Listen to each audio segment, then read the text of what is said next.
Welcome to the Smash Masters podcast, hosted by Stefan Eschi and Nick Priest. This is where we dig into the auto body collision repair field and talk quality repair methods and how the industry is always changing. Buckle up, it gon' get bumpy. Hey, that intro every time, man. Wasn't I on the other side? You was on the other side. Yeah, what'd you do? You swapped some stuff around. Hold on. There we go. There you go. That's better. Okay. All right.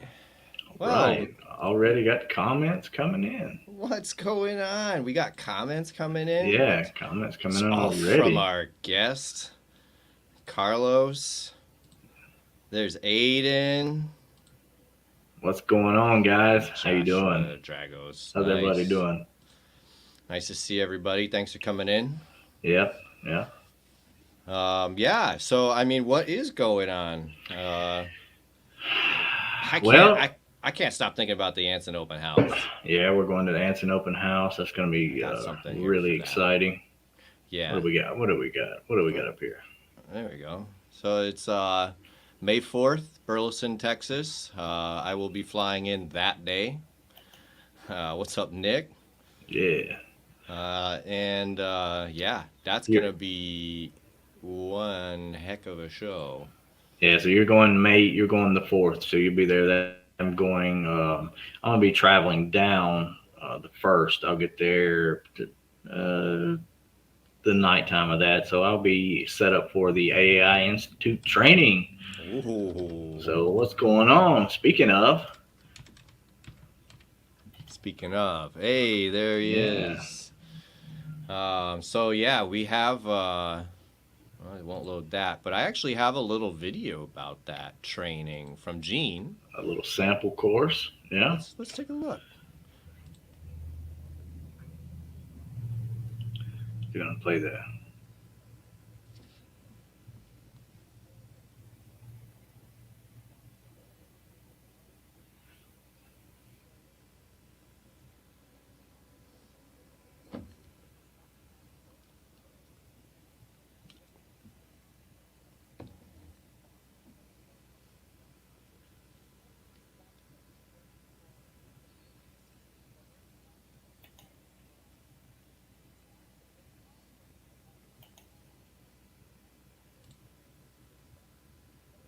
Oh, you can't hear Gene. No. All right. I'm sorry about that. I can hear him, so you can hear him? I apologize for that. I appreciate the heads up there, Jason. Sorry for the boredom there, everybody. HD Media, hey, what's up? We can't hear. Yeah, we just realized that. But anyway, he's going over the different systems. He's going to go over the Kiko system.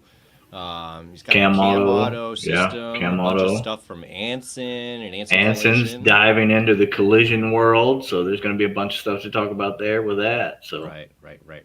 Yeah. So I mean, you can't miss it. I mean, if you get the opportunity to go down there, just go do it.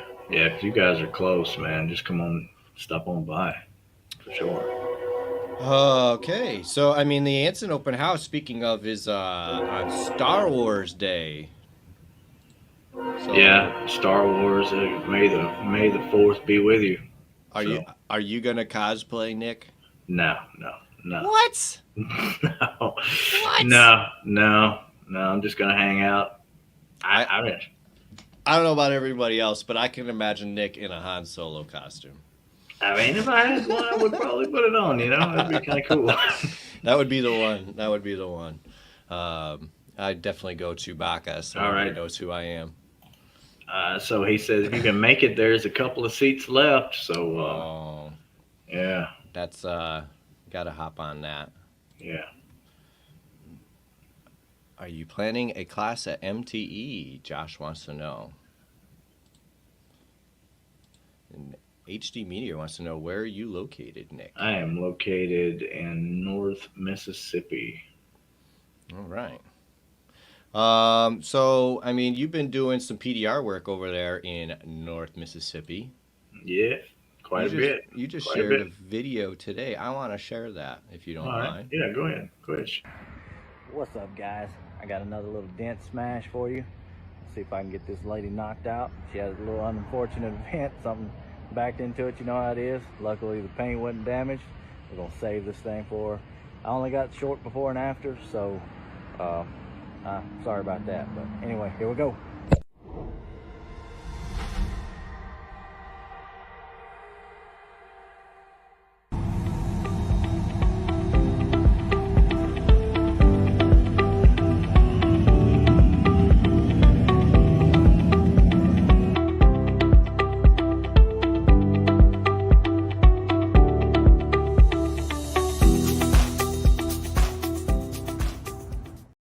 That's some nice work there, Nick.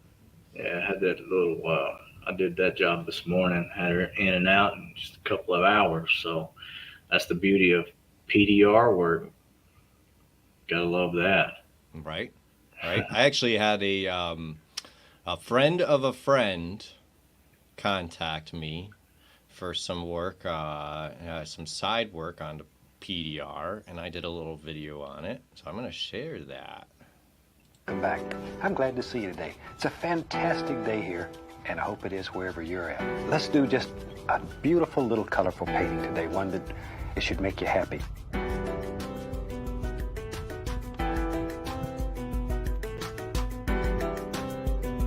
Let's get started.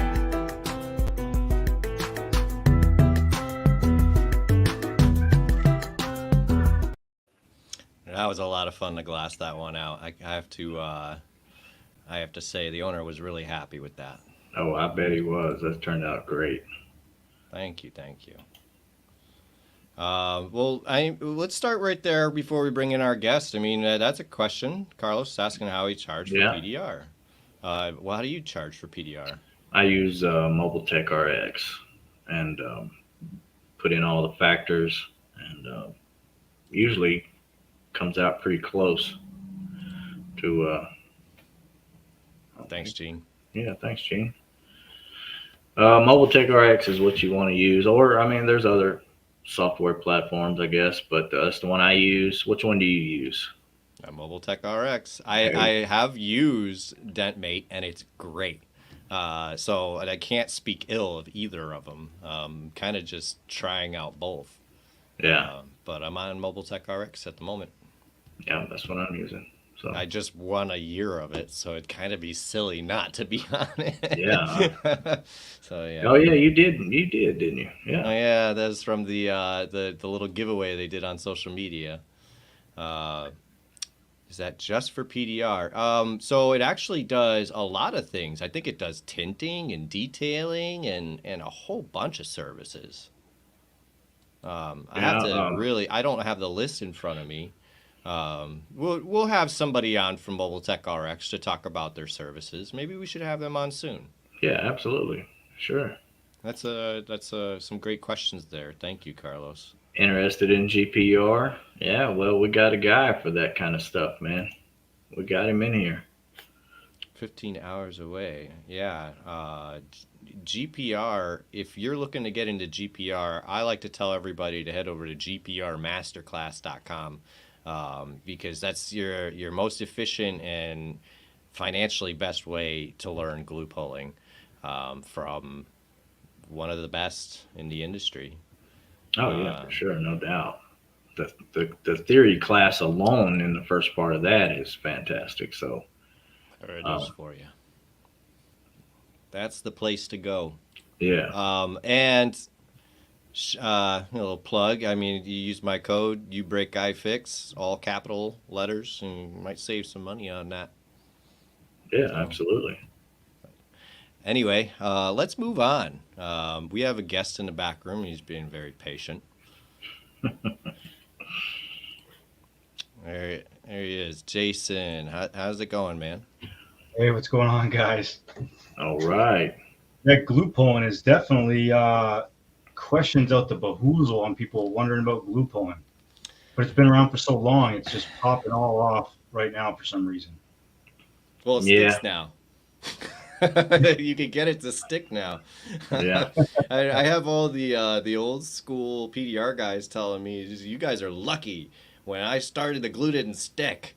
I've heard that from a bunch of them. Yeah. Yeah.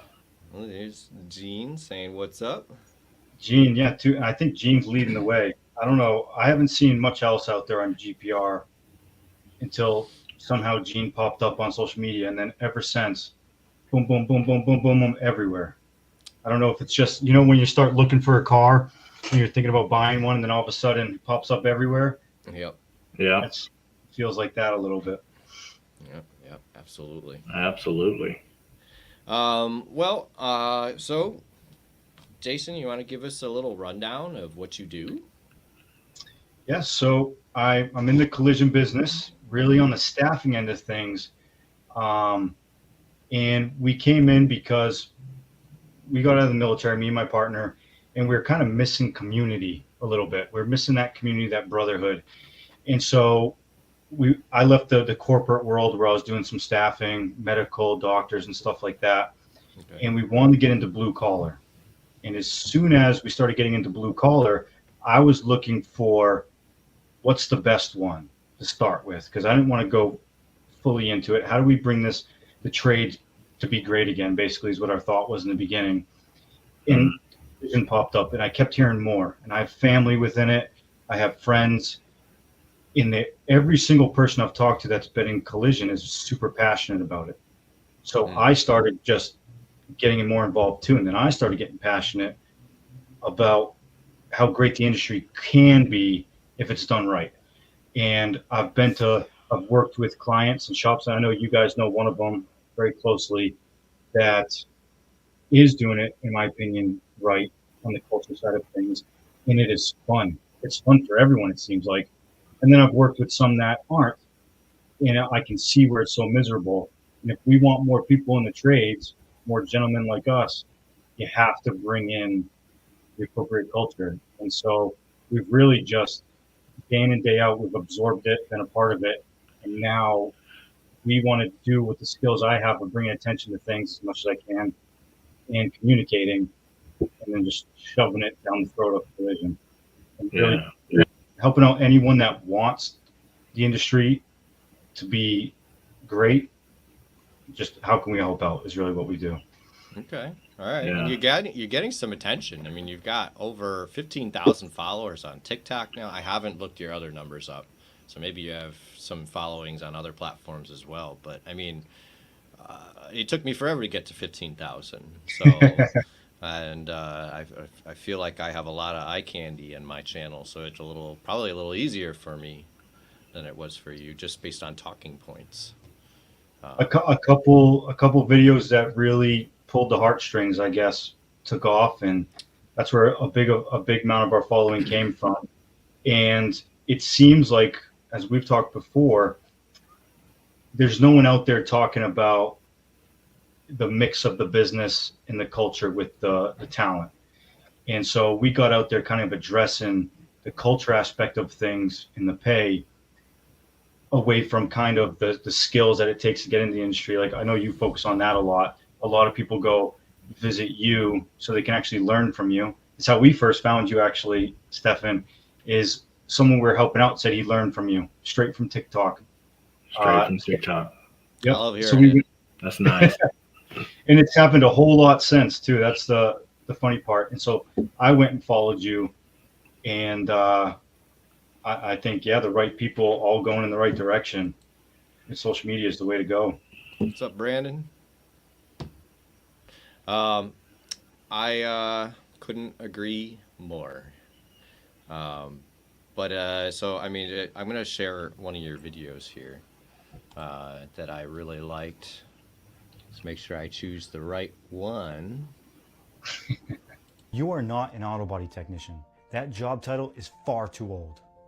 Cars are vastly different now, with the crash management systems, the different kinds of metals and the way that the energy is transferred, the electronics, the calibrations. It just doesn't fit. Starting today, April 24th, 2024, your new job title is an automotive structural re-engineer. believe it or not, you guys are re-engineering these vehicles and these metals. In doing this, not only can we stop bad owners, bad shops from justifying paying you so little, because when they Google search auto body technician pay, that combines the lowest part-time technician with the greatest lead A-level technicians and averaging it out to such a small amount so they can justify paying you so little for the skill that you have. And what comes with that is different levels of being a structural re-engineer, like an apprentice, a junior structural re-engineer, C-level, B-level technician, a senior re-engineer, A-level technician, and a lead engineer, someone who leads a team. As we do this, this will help us bring more talent into this industry while also combating the bad apples, the bad shops in this industry from justifying taking advantage of your skill level and the hard work that you have put in to get to being a re-engineer or a senior re-engineer. So join me, guys, as we change this title to something that just appropriately matches what you guys are doing to the day in and the day out in this industry. I love it. Re-engineer. I was always thinking doctor. Yeah, that sounds way better than the stuff that I've been called over the years. Way better. That's true. You know, I mean, how long does it take you guys to get to being an expert? Like, Stefan, I know we talked before, would you say 10 to 12 years? I want to hear what he says. I would say so. 7 to 10 years, you know, before you get a taste of every little aspect of it. Yeah, I would say so. I'd say if you have the right guidance, you could do it in 5 to 7. You could do it a lot faster if you had somebody there with you. But I mean, if you're just rare. on your own, you got your bays and the cars are coming in, you're going to learn something on every car. And not to mention, you're out here tearing the car down or writing the cars. 10,000 hours, James. That's right here. I mean, it's ridiculous. It's ridiculous on things. Aiden says 5 is reasonable, but if you're getting into framework and how to run Carolina machines and you're starting out with nothing, then yeah, you're looking at 7 to 10 years before you can get comfortable and with tackling everything. Right. Yeah. Right. And I'd say so. that is doctor level type experience. Right. Yeah. Yeah. I can go learn a retail job in 30 days, 10 days. I could honestly in 5 days. So, hey, what's going on, Rui? So yeah, it's definitely the amount of experience and not only the tough labor that it takes to get there and what you guys have to put up with, as you guys know, 100%. It's not just a technician. Sorry, fucking Daniel. That's a lot. I keep doing it. I keep turning it off as soon as Nick puts it on. That's why it's flashing on the screen. Sorry. Sorry about that. No, it's all right. It's all right. Yeah. It's my fault. Yeah. Man, if you those first few years, it just say you come out of there with green, you've never worked on a car, you've never done anything, and oh my God, man, people can do some crazy stuff. So just getting the R&I parts down can take a little while, and then you slowly start adding in body work, and you never really want the brand new guy to do hang-ups or anything like that. But you can always start them in bumper repairs, minor body work, tear downs, and get them acquainted with that type of stuff. And even that, depending on what kind of range of vehicles you're working on, that can take a while in itself. And like he said, 3 to 5 willing to learn. You really have to every day keep it going. Yo, Rodriguez. Hey. One of my first followers right there. Yeah, same here. So, yeah, if you're tearing down vehicles, just say you're tearing down a Chevrolet truck, and you get the front doors memorized, and you get the hood and front cap and fenders on those. Well, then somebody throws you a Ford to tear down. Well, it's totally different. So, you have to put structures and operations in place, and learn how to keep up with your bolts and all this crap. And Then throw in aftermarket parts all on top of that, things that don't fit, and you have to make them fit. yeah, yeah, hardest part, lining up. Well, yeah, lining up is a whole different animal if something's hit kind of hard. Knowing when to pre-pull, when not to pre-pull, it's crazy. There's so much knowledge, and it's all based on experience. Yeah, It really is. You don't know unless you've done it, and usually done it wrong, and then had to dig yourself out of a situation. And next time you go, "Oh, I'm not doing that again."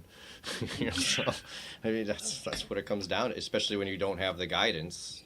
yeah, So yeah. I was told one time this stuff is not problems; it's just solutions. What's the solution for it? So it's a good mindset. yeah, you can look at it as a negative or positive. You gotta um, Yeah, you have you to. always gotta keep it as a solution instead of a problem. So And if that's Poor part Nick.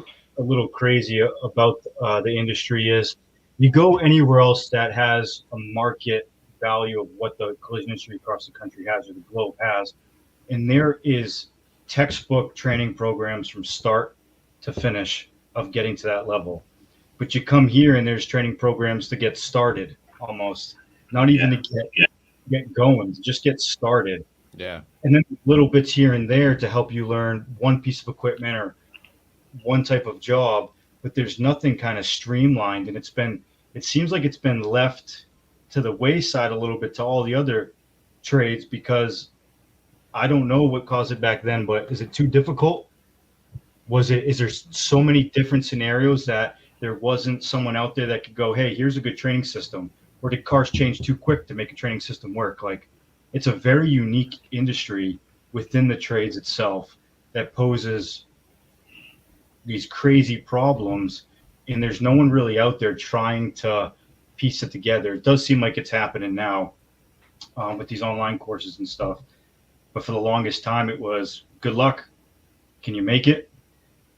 Well, it still kind of is, even with the online courses, because you have to have shop owners and management that are willing to invest in things like that. And if they don't understand why, because they've never touched cars themselves, they're not going to spend even $1,000 to get their shop trained in something. That's nothing. And they won't do it because they don't understand. And, I mean, this is another whole another path that we could go down right here. But and I'm mostly referring to glue pulling there. So, yeah, I mean, it can be really frustrating as the technician out there. yeah, especially if you don't know what you can and can't do, or you don't know that some of these options are there. Having to figure them out on your own it can be quite difficult. And like Daniel says, textbook training won't get you very far. It'll get you in the front door, and that's about it. Getting these panels lined up, like I said earlier, knowing when to pre-pull on all these wrecks. When you're tearing cars down, a lot of guys just want to take all this crap off and, hurry up and show the estimate, or write the estimate, hurry up and show the damage. But a lot of that stuff, man, you can leave on there, pre-pull all of it first, get that out of the way, and then go for it, taking the car apart. Not only that, being neat, clean with your stuff. I mean, proper labeling, having sufficient places to put all these parts. Because, as soon as you get done with that one, you got another one you got to do. And, and if you're in a busy shop back to back to back, and you're a young kid doing this, that's kind of mind blowing to a lot of them. And they just like, nah, I'm not dealing with this. So to make it easier, or not, I wouldn't say easier, but streamlining a process would be beneficial. Standard operating procedure is absolutely organization, standard operating procedure, cater your technicians, create a process that requires the least amount of communication necessary, because if there's less communication, there's less issues. Yeah. I mean, all that is key, and that's. I mean, I feel like we're going to get into this in a future topic here in this podcast. Yeah. I'd like to know, Jason, what do you think is your biggest accomplishment so far with Jason X Solutions? Have you made any real big strides that you are real proud of? I would say, so we've been operating for about 8 months now, and out of the 8 months, we've probably helped about 126 people get hired. Wow. Somewhere of that 126, there's probably been 3 that haven't stayed where they're at. So Wow. That's so pretty far, good. yeah, so far, I mean, one's been fired, but I saw a video. There's reason. I think it's appropriate. I don't think it was the shop's fault. I got him to a bad place, but so far it seems like we're doing a pretty good job at vetting the right locations and helping people out. Because our whole goal when starting this was, you know how you hear people, you got to get rid of the bad apple from your shop because it's going to cause a bad cancer for everyone. We were seeing it as, if we can remove the bad shops within the industry, the bad apples of the industry, well, then the only ones that are going to be able to grow, since there are a shortage, are the good ones, which is a good culture to have. So the bad ones with the bad culture, that not keeping up with equipment, not reinvesting, just buying their new vehicles every year, and not writing that tax write-off instead of training or equipment, they'll go extinct because of the shortage. And as long as we can help the right shops get the right people, or get the right people in the right shops, basically, then the bad ones will go away. And what's left is just the ones who have the culture, the ones that have training programs. Like one of our first pitches that we had with the shop was like, hey, we'll work with you at this set price as long as once we get you fully staffed and profitable, then you have to work with us to do a training program. It hasn't worked as well since, but it did work a couple times in the beginning. There's a lot of pushback with that, and then a slowdown happens a little bit, and there's more pushback. So it's like, all right, that plan isn't coming to fruition as well, but we're still going to push that in other ways of training, just by information, really. Mm-hmm. Okay. No, that's really good. I mean, that's a pretty good track record. So it's I like what you're doing. Trying to connect good techs with good shops. I mean, it's I'm sure that's not easy. Well, there's a trick we've learned. I probably shouldn't announce it, but I'm going to anyway. So if someone's looking for really good culture, and of course the pay is not as big as an issue for them, to where they're looking at exact top dollar, I'll talk to the manager and I'll say a bunch of production questions, his sales numbers, records that he's broken. He'll answer them like this, or she'll answer them like that. And then I'll ask a simple personnel question, like what's your longest tenure, or what's one of your tech's favorite jobs or least favorite jobs to repair. And if they can't answer it, they're too slow, instantly you kind of know you have 5 technicians underneath you, 10 technicians underneath you, and you don't know much about them, but you know all your sales questions like this, your culture must be a little more towards breaking records than people. I hear you. That's a good test. I like that. That is a really nice test. I like that idea as well. Yeah. It will even hype them up when they're talking to the production stuff, get them real going, and then ask them a really simple one, and bam, they don't know. And then back to some production, and then back to a simple question, and they won't answer it. And you go, okay, I kind of, it's the best way we've found to vet management so far. Dog is going through my curtain. So That's a really good idea, I like that. Have you guys ever worked with someone who didn't call you by your right name, or What's a good example? I've worked with real good leaders that know everything about my family, will invite my family out to cookouts, everything, know how my kid's doing, when my kid's birthday is even.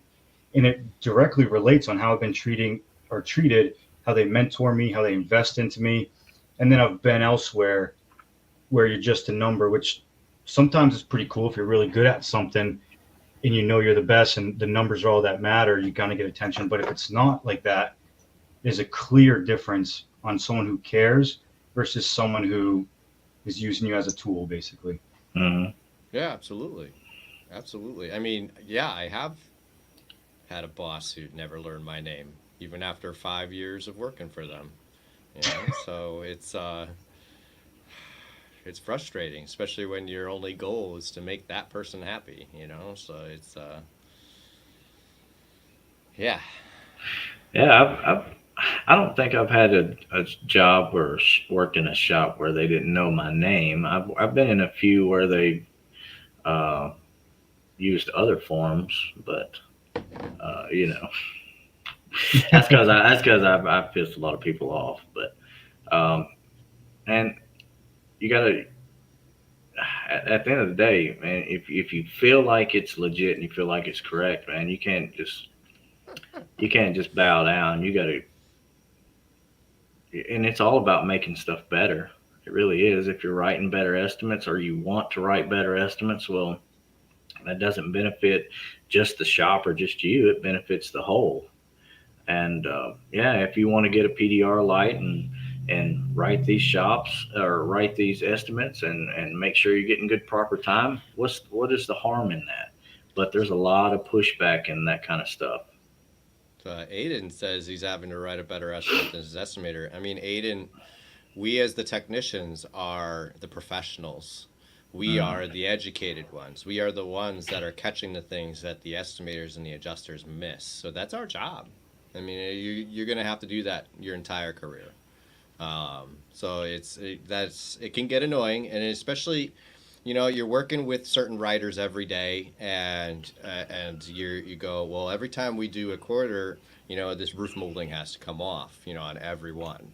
And then the next quarter they don't write it, and the next one they don't write it, and the next one they don't write it. That could get, you know, it's like, dude, write that freaking R&I, you know. But I mean, that's really you have to realize that's my job, is to catch that stuff, you know. Yeah, so I just got to deal with it. I've worked at both Caliber and Crash Champions, and just like technicians that come in that are new, there are also service writers that come in that are new as well. So when you have a bunch of people that are brand new and trying to learn, it can be a mess. But that's managers and whoever's running your shop should not let it get to that point where you just got a bunch of new people doing whatever they feel is necessary. So that doesn't really fall on a service writer or tech at that point. Yeah. You know, there's one thing that I wish, and I hope it gets brought to the industry somehow, is in the military, when you become a manager or a leader, you have to have done that job before. So everyone, it's tough to do in a shortage right now, but if it started from the beginning, we'd be in a pretty good place right now, I think, is everyone has to start from the bottom of detailing or anything like that. And then you start moving into becoming a technician. And then maybe when you're a B technician, borderline A, there's two paths you can choose, and personalities are different. It's a different skill set to go to estimating and management than it is being a great tech. Hopefully you could be both, right? There's a lot of people out there like that. But at that point is when you start going your direction, because an estimator that knows the full process and what you're looking for is going to just work 10 times better with everyone. And same with the manager who's been on the floor and understands it's the communication in the flow of things. And just first off, in the back of our heads, if you have a manager that's telling you what to do but has never done it, you're going to lose respect in the back of your head. That's human nature. Yep. So if you're going to become a manager and you get by somehow without being a technician, which we're seeing a lot of that now, you better be putting time into learning how to be a technician, or you'll never be respected unless you're a really good writer. You learn your respect that way. But if you aren't either one of those, and it's hard to be a good writer if you're never a tech before, and what if you don't have technicians that can clearly communicate with you with the time and can sit down and do the writing for you? You have to flow that, I think, perfectly in order to create a ever moving industry where there won't be a shortage, or you're just going to keep creating that gap. Yep, you're absolutely right. It's how do you lead people? Yeah, you hit the nail on the head. I'm going to leave it alone. How do you guys feel about working at a dealership? I've only worked at one dealership. That was actually my first production shop. And, honestly, I didn't mind it. You get really good with that make and model. And then you just doing all the used cars kind of sucks.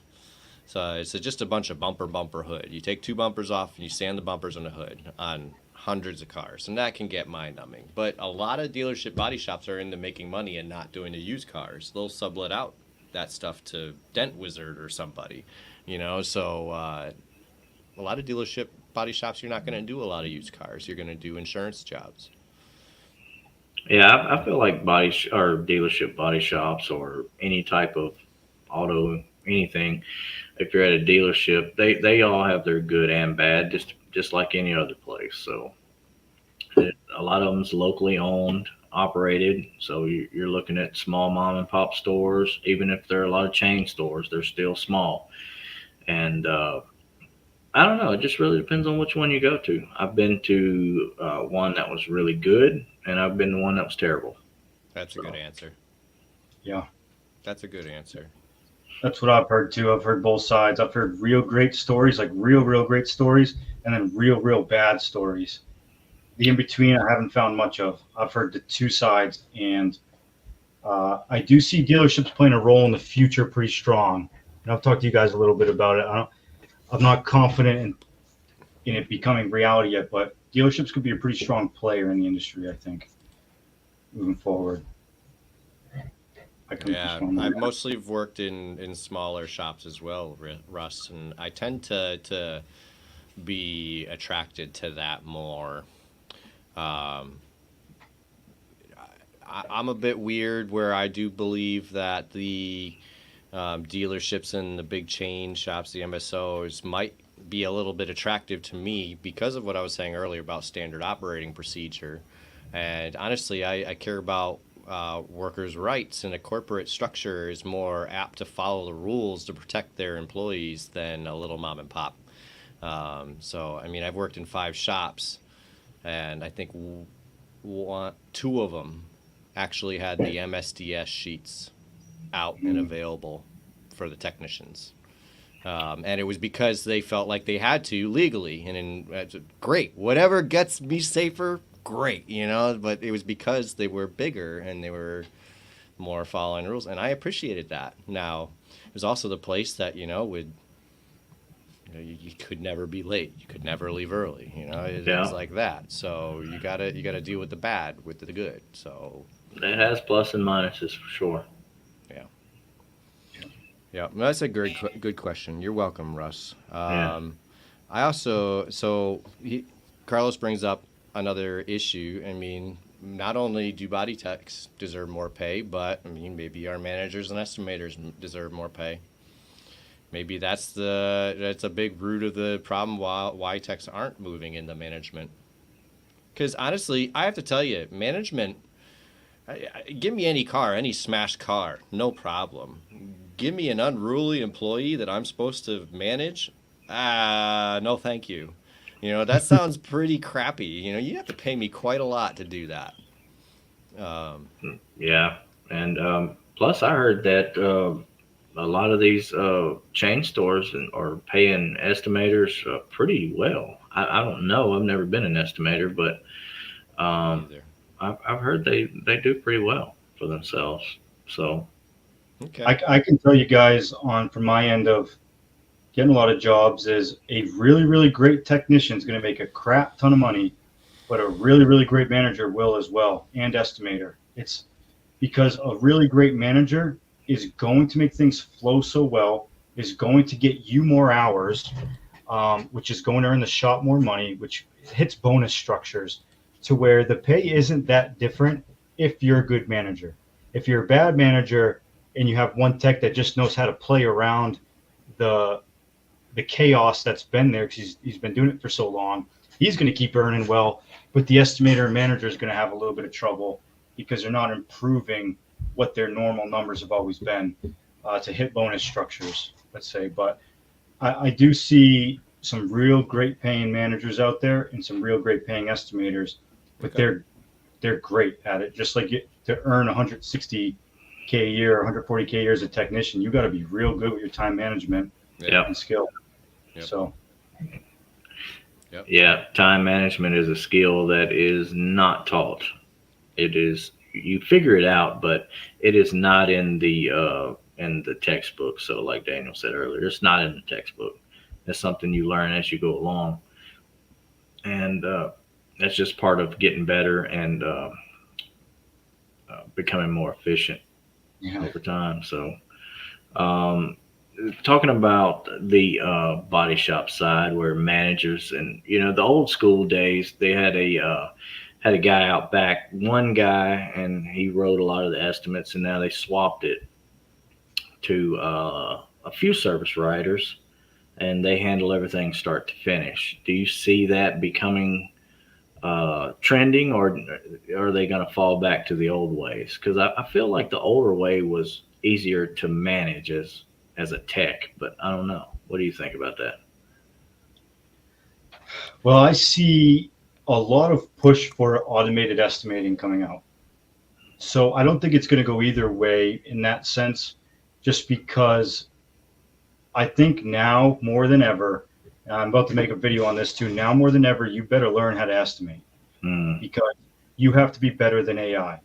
And so a company's not going to keep you if you're only earning a little bit more than what the AI system can, because how are they going to pay for that salary, that 80 to 120K a year that they're paying? You have to earn that money for the shop, know how to capture it, know how to negotiate it. So right now, the future is going to change for estimators. It's the most dangerous job by far in collision is being an estimator. So they better just start learning how to be a technician and estimate and writing really well, because the insurance is going to be pushing these systems. CCC is going to be pushing all this because they have the money to invest into it. And AI is a beast, as we all know. We want to get rid of it. It's mind blown. Yeah. Mind blown. Yeah. I'm excited. I want AI writing my estimates. Hell yeah. I'm sorry, as writers, but man, you better write better. You better write better. Because AI isn't going to miss a thing. And I'll be able to pick up what they don't, and it's not going to argue with me. That's great. The arguing and for your money is a difficult thing, especially if you're on a DRP and they have you capped on a bunch of crazy numbers that you didn't even know existed at the time. So that would be a benefit, I think, of AI writing estimates at that point, unless they're for some reason they put in there to just throw away most all these parts and don't allow you to repair anything. I do think there's going to be a wide range of little extras that AI won't be able to get to.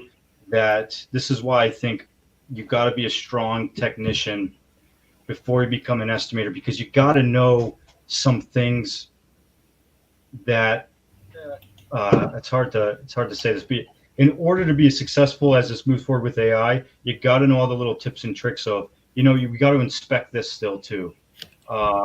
With this kind of crash, I've seen this happen all the time. And then you're able to pull it off, and there's a whole lot more damage there than expected. Now you can capture it that AI probably wouldn't have. Yeah. So I think we're a little ways away, but it will get the basics down before supplements, I think. A lot of writers out there, you guys know, that's how good they are, is what's for supplements. So yeah. Right. I mean, that's all I'm asking for is a good prelim. Just that's it. That's it. I'll find everything else. I don't mind writing that stuff, the stuff that takes the trained eye. But if it's standard stuff, just I want it written for me. I want to get to fixing the car faster, sooner, get the car back to the customer, which, should be every body shop's main goal, I think. I mean, other than making money. He's making money and getting and helping the customer. I understand we're all there to make money. I don't care what anybody says. We're there to make money. You can enjoy what you do, but you're there to make money. If you didn't need money, you wouldn't be there. So if you can enjoy it while you're making money, hell yeah, that's just the case. Right. Yeah, I mean, that's great. Yeah, absolutely. I mean, and if you're in a good shop, that's even better. What makes a good shop, Jason? That is a good question.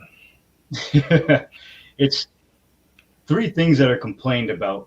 Three major things that are complained about, and it's pay. You got to pay for the skill that they're bringing on. Just like any sales job out there, this person that's making some sales and making some game plays, the MVP, they got to get paid for it, right? Yeah. Don't take advantage of them. 2, respect, and it's more of you got to treat it like a team over you only have this job because of me, right? Where owners kind of get into that mindset after a while. And at one point in the industry, it was like that, but they've just carried it on for too long. So I think it's more of you got to have that respect, that mutual teamwork attitude of, hey, all together, we're all winning here. Yes. When you win more, you get paid more, I get paid more, we all get paid more. We're all loving each other. It's a strong team. And then number 3, growth, which is a big problem too, especially in this generation, because who wants to sit somewhere and do the same thing for 45 years as it hurts your body more and more and more? You're going to slow down. You're going to make less as you get older because you're slowing down. There should be an avenue for you to go that route. And you'll hear small business owners call themselves leaders or entrepreneurs and everything. But if you're a small business and you're leading, what are you leading them into? Doing the same thing over and over again for 40 years? If you got a great team, why not grow it so they can grow if they want to? You got to know your team. If no one wants to grow, everyone's enjoying this little culture and you have a great thing going on, then fine. If you don't want to either. But if you have a bunch of people that are loyal to you, killing it for you, you're making great money, but they always want something in the future, then it's almost like you're a politician. You got to listen to your constituents, or however you say that word. And if everyone wants to grow, well, how do I provide that for them? They're providing my lifestyle. My family's okay. My family's okay for 2 generations. So what can I do now to support the people who supported me? And if they want more, I have to go out and get more. That's my job. I'm the leader of them. Yes. Or you're just the manager. So that's the 3 things I would say is what's been missing for a while. You couldn't have answered that better, honestly. There's a lot of people out there that would just like an extra, or not an extra, but the next step. And going around from shop to shop and trying to find that without trying to, like putting this out here. This is fine for a while if you into that kind of stuff. This right here, pushing cars out at the end of the month, at the end of the day, that's just silly. It's silly, but if you're out here, if you're out here destroying it and you're doing great out here, kicking butt and your hours and stuff, that shouldn't be too much of a problem. I know how a lot of these bigger companies get when they get towards the end of the month, but as you get older and you progress, you get kind of tired of hearing this, or you, like you said, you get kind of slower. What is the next step? And I feel that's been missing. Next step. I mean, so aside from being out the door, and just getting a younger guy that can do whatever, that really don't know, that just is just looking for a little job, and they throw them in there doing bumpers and they have a disaster. Well, what is the next step for a guy? I would think it would be helping train some of the younger guys, or a trainer position. Maybe. Okay. So. All right. Yeah, because it's hard to ask a flat rate tech to to take somebody under their wing, because now you're asking them to do more work for less money, because they're going to get paid less because it's taking them longer to get their work done. Yeah. PR is the next step. I was actually going to say something like that too. I think where people are so afraid to pay like that retiring technician a salary to train, in the reality of it, the numbers that I've looked at, when you don't do it that way and you don't have a consistent flow of someone taking over, coming close to taking over, if you just miss 6 months trying to find that new technician, you're going to lose a year, 2 years worth of someone's salary anyway. So why not just stay consistent and have that trainer on board to keep training people? Or I think it's communication both ways. If you have a great leader on the team, you'd be able to come to me and say, hey, I'm really interested in PDR work, and we keep outsourcing to someone. I've been loyal to you for 6 years. I'm making good money. Send me on to some PDR training, and eventually let me open up my LLC and work for you part-time, or any kind of deal. Like what that's called communication. And like, yeah, you know what? Let me invest into it, your company, your advertisement and stuff too. And now you're making them more money. You guys can have that trust, which, you know, with trust in invoices and stuff, there's some fun that can be made. And it's just like open communication, always being there for growth and supporting each other, creating that team. Yeah, absolutely. I mean, we don't have to be a family. We don't even have to be friends. I mean, it's nice to be friends with your coworkers, but that strong culture of teamwork is just so important. I mean, we're all here to, like I said, we're all here to make money. Let's be a team to make more money. I don't have to like you outside of work for us to work together and make more money. You know, I just want you to work with me. Yeah, and not only that, everybody has strong suits, so you're not going to be the same type. Not everybody wants to do PDR. People are fine and content with doing body work. Maybe they want to teach body work, or I don't know what's another step. You don't have to do what I would be interested in or what the next guy would be interested in, but there needs to be some avenue to go down that would be beneficial to both that person and the shop. That writing or management position we were just talking about. You know, we need to move up. We need to make that a step up.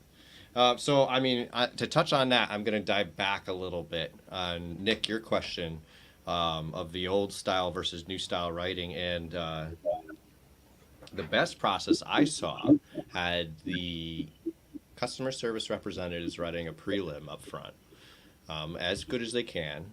The car comes to the back, gets torn down, and then you have full-time estimators in the back that rarely are up front, and all they do is write supplements.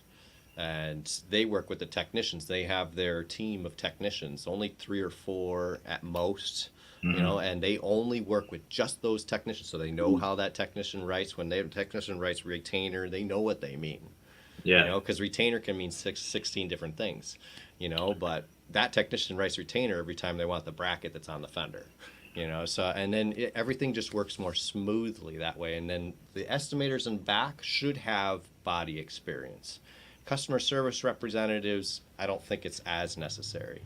That's the system I like. And instead of the system where it's one person writing it from start to finish, that's the person who talks to the customer, that's the person who orders the parts. Mm-hmm.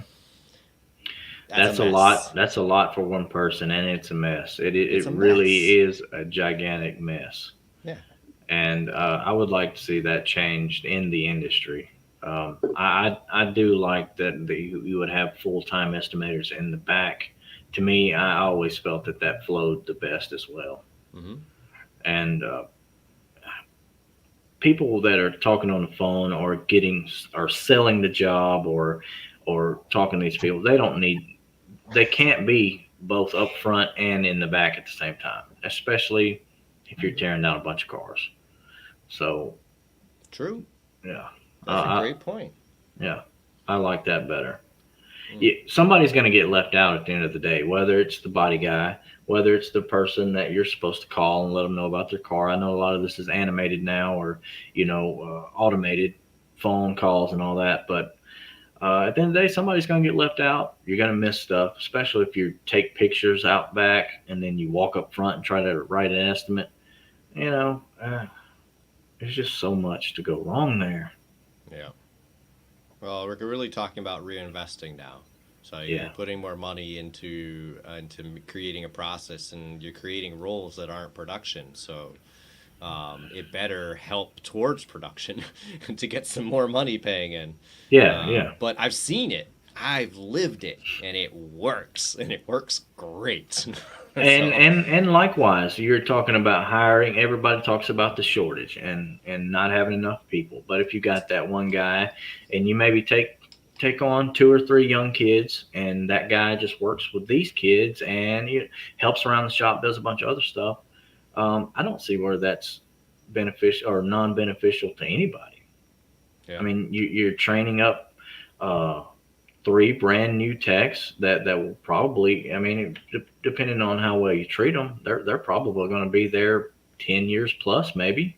So it's pretty much a training foreman position, pretty much. Yeah. You wouldn't. I mean, if you're getting good benefits, you're getting trained, you're getting brought up like you need to be. Well, why would you want to leave? Go ahead. Sorry.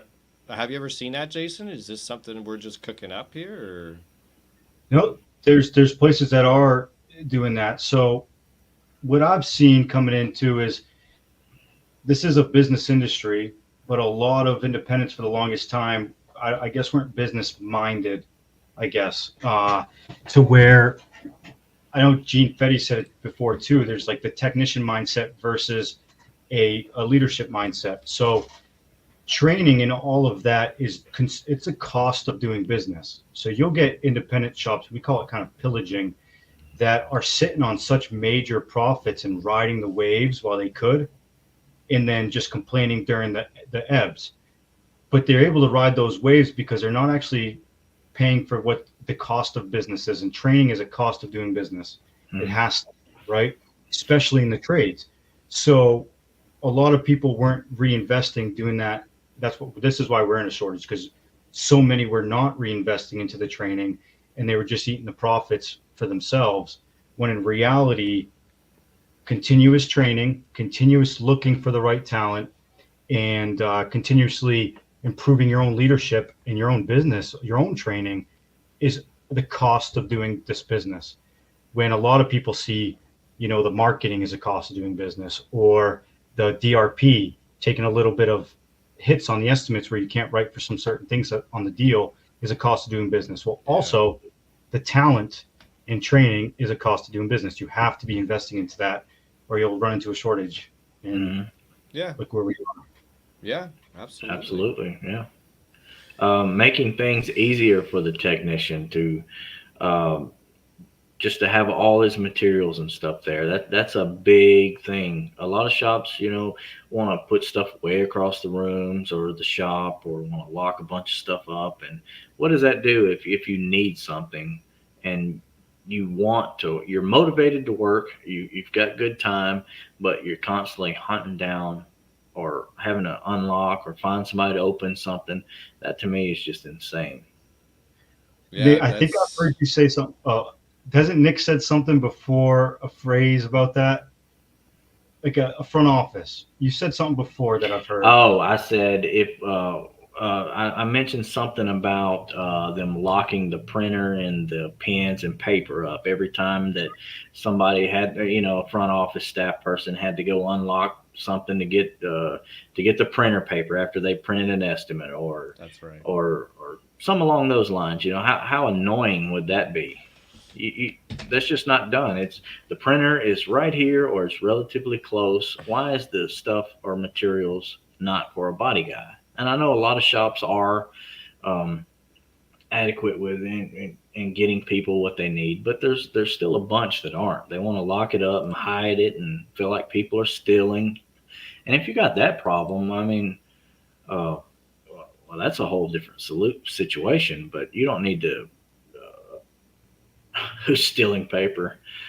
It's the rubber gloves. It's the yeah. rubber gloves during COVID. Everyone was stealing the rubber gloves. Gotta lock them up. Yeah, but it's mainly a metaphor, not necessarily stealing paper or ink or anything like that. But if it was locked and you had to unlock it every time you wanted to use it, that would just be a nightmare. Or have to go get the person who has the keys to go get you what you need every time you need it. Yeah. Because I've lived that a lot too. Yeah. It makes no sense to me. And then they go, oh, well, it's an inventory thing. You can't count? Like, that doesn't make any sense to me. They're not marking it off as they take it out or anything like that. No, you're worried about people stealing it. Yeah, and that just goes back to service writing. I mean, if you're a good service writer, if you're good enough, you would know about what materials it would take to fix this car, and that's something that appropriately. Charge appropriately. That's something you should go over while you're writing estimates. I mean, that's what the estimate is for. I want to get back into culture a little bit. I want to focus more. I'm trying to be positive here. What we're talking about, there's a lot of negativity to be talked about, to be sure, but things that worked, and I want to bring up leadership training, because I have gone through probably the more intense leadership training program available, and it changed my life. And I was sent to it as a technician, not as a management role or like a leadership role, by an employer who believed that it would benefit me, and because they had been through it themselves too. And I can't tell you the amount of respect I gained just from being sent to that. And then the results of it, you're working really leadership's training about yourself, because I mean, how can you lead someone if you're not in a good state? So I can't tell you. So I mean, the place didn't have the most culture because not everybody had gone, and also even if you've gone to something like that, it still takes commitment after the fact to stick with what you've picked up from the leadership training. So if you're not surrounded by that when you get back, it can be really hard to continue on. And so I don't think the culture really went into the shop that much, but I feel like with some more investment into that, it would have, and I saw the potential. So I'd like to share to that effect that anybody, and I'm going to plug them right here. I don't care. They changed my life. Discover Leadership Training down in Texas. Changed my life. Well worth the investment. Anybody in here who's got employees or is in management, or it doesn't matter. Anybody in here would benefit from it. And if not that one, other leadership trainings, I'm sure you'll gain a lot from as well. So I feel like that's a good part of a good shop. I completely agree. I think it's necessary to change culture, and just like what it's done for you, and it's to one of those things. If you're let's say you're the lead technician, your manager goes through it, the owner goes through it. Well, now you guys get to come up with your own course that's it's molded to what the team is that's there, in taking what you've learned and passing it on. Like when you go to a course like Discover Leadership, which I've heard nothing but good stuff about, it's very similar to a lot of special operations things as well, is it's your job to take it back. And then as a leader, just having that mindset won't change the culture. Like you were saying, Stefan, you have to have that mindset and then use what you know about everyone there and motivate them to want to follow your mindset. And the more you have in your shop that you send to a course like that, the easier it is to integrate it. But your whole job of going to Discover Leadership is, one, you got to find yourself first, like you're saying, 100%. If you're insecure, like when I first started into positions like that, I got there because I was insecure. I got there because I wanted to prove to myself that I'm better than the others. I beat you guys to this. So, okay, that's how I reminded myself that I'm actually pretty cool. until I got a good wake up from a mentor of mine who instilled everything into me. And then you realize my whole job was to take that training that someone invested into me and find a way to give it to others. That's the whole point of it, is to instill into other people. So I just think it's like you're saying, one of the most crucial things ever is going to one of those, or having a great mentor that also sees the same type of way. And then that's the culture. You guys get to decide how to build it within your own shop. It's your business. Have fun. And every guy in there, every little group that you have, or little small business shop, or whatever you want to call it, everybody in there is going to be different than the shop that's even across the street. You know, the guys, the atmosphere, it's all going to be the same. So, yeah, it's going to be up to the owner or the person, whoever's running the show, to make sure that they benefit the most by knowing who their people are. So I don't know what that looks like for every individual shop, but the guys, the ownership, leadership trainers should. And yeah, I feel everybody could benefit from leadership training. Absolutely. I mean, team building. I mean, it's team building. I mean, that's a whole nother topic. I mean, you could separate those things. You could do leadership training is about me. Team building is about the team. I mean, so I mean, now we could talk about, you know, How do we bring whole that company, to the shops? Yeah. having some kind of something where you take the whole day off. Everybody gets into two teams, and this team needs to build a bridge out of popsicle sticks that survives this amount of weight, and this team needs to do that, and they have to work together. It's two teams, and we'll test it at the end. Nobody made any money that day, but we left the end of the day a better team, you know, and that's an investment. You know, and I mean, it was a stupid example, popsicle stick bridge, but you get what I'm trying to say here. But it's, you know, Legos or something. I'm going to take from my personal experience. My father was a manager in IT, and back in the day, Lego came out with these little programmable computers that you could attach motors to, and then you could pre-program it to go and do a course.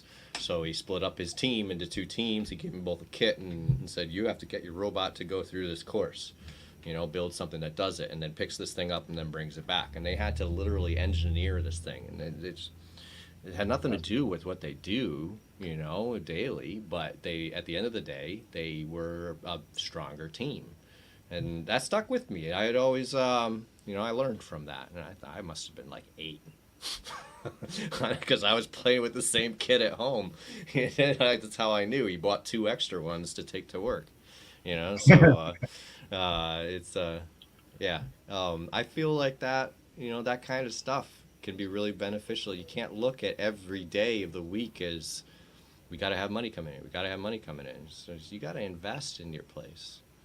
That goes back to being able to pay the guys that work for you a good wage, so they can feel like, yeah, I can take off for a little while and do this type of stuff. You don't feel like, well, if I'm not working for 1 or 2 hours, I'm going to, you know, not have a check. And this goes back to hourly versus flat rate. And I've worked primarily on flat rate. I have not really done much hourly. So. And I have been 100% hourly. So we got the 2 good viewpoints right here for that question. Yeah. That's why I kept it in mind to come back to it. And I was always drawn towards hourly because I like knowing what I make at the end of the week. It can be tough, especially ever since I started this social media and people talk to me a lot about what they make. I never share what I make. But I'm hearing some numbers that, man, I wish I made that. You know, but these guys are on flat rate. You know, they're taking a risk. And it could be that part of the year they're not making what I make weekly, you know, and they had to save some of that money that they made in order to live during that part of the year. And that wasn't really my style. I never was really good at saving. So I wanted to make sure I knew how much money was coming in every week. And that was important to me. I also gravitated to shops that paid hourly with a bonus commission. So the more I produced, I could end up with a bonus at the end of the month. In retrospect, most of those bonus programs turned out to be bull honky, And it was really just like a carrot on a stick. You almost got it. You almost got it. Try again next month. Yeah, yeah. So don't ever go into a place. Here's my advice to everyone: don't ever go into a place thinking that bonus commission program is going to make you tons of money. If you make bonus, it is a bonus. It is not guaranteed pay. Absolutely. Ever. So if you go into that shop, make sure you're getting that guaranteed pay, especially if you're accepting an hourly pay. Make sure you're making enough every week. Then someone clip that and put that on the internet for all the new guys coming in. Someone's got to clip that little section right there. I'll do it. I'll do it right at 1 hour and 10 minutes. I'll make sure to do it. Absolutely. Yeah. So let's go into this point here. He's always believed better work comes from hourly versus trying to get a job done in a time frame. Well, if you and the service writer, whoever's writing your estimates, if they are writing a really good estimate, the better your estimate is, the more time you have in that frame to work on that car. So that's why it's important to make sure you get all the R&Is, all your repair times, all your procedures. Everything has to be in order, and then that's not really a problem. But if you go in there and you miss 40% of your stuff off the estimate, it lowers your time frame, and then you have to do this stuff anyway. Then you have to come back, re-add it, and it can be a nightmare. That's where a smooth flowing shop with a good estimator is really valued, and you don't really have to consider yourself being just wide open all the time. You can work at a good steady pace, and you can get plenty done, and it really all comes down to that paper and pen, man. You really just have to get everything on there the first go around, and then it's a lot easier for you. So a lot of shops have that problem, and it's really miscommunication between the writer and the tech. A lot of times, a lot of new people. Go ahead. Well, and techs, I want to believe, and I do believe, that 90% of people who get into this trade get in it wanting to do quality work.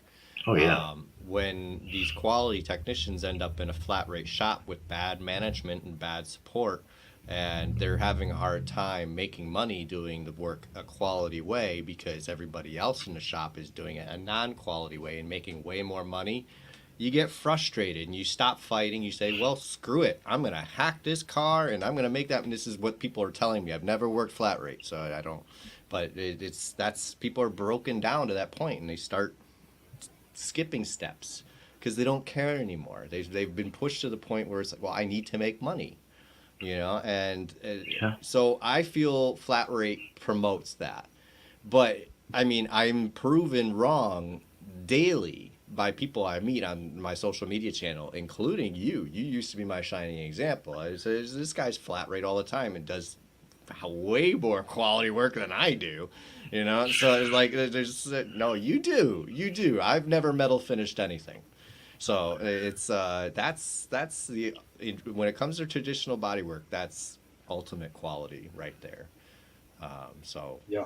Well, that's just me trying to hone my skills constantly and just always looking. That's what I'm talking about. That's what I'm saying. But more people need to have that mindset. Yeah, and it's hard. There are a lot. Yeah, I there's a ton. Every day on social media. There is a ton of people out there, and you hear that that phrase. Well, they don't do body work like they used to. Nobody metal finishes anymore. Man, there's so many people on just my social media alone that does metal finish. So it's just all about how you prepare yourself and what you really want to do. Of course, that goes back into the leadership training part of it. Yeah, sure. So, let's see. All right. So we talked about culture a lot. Yeah, we did.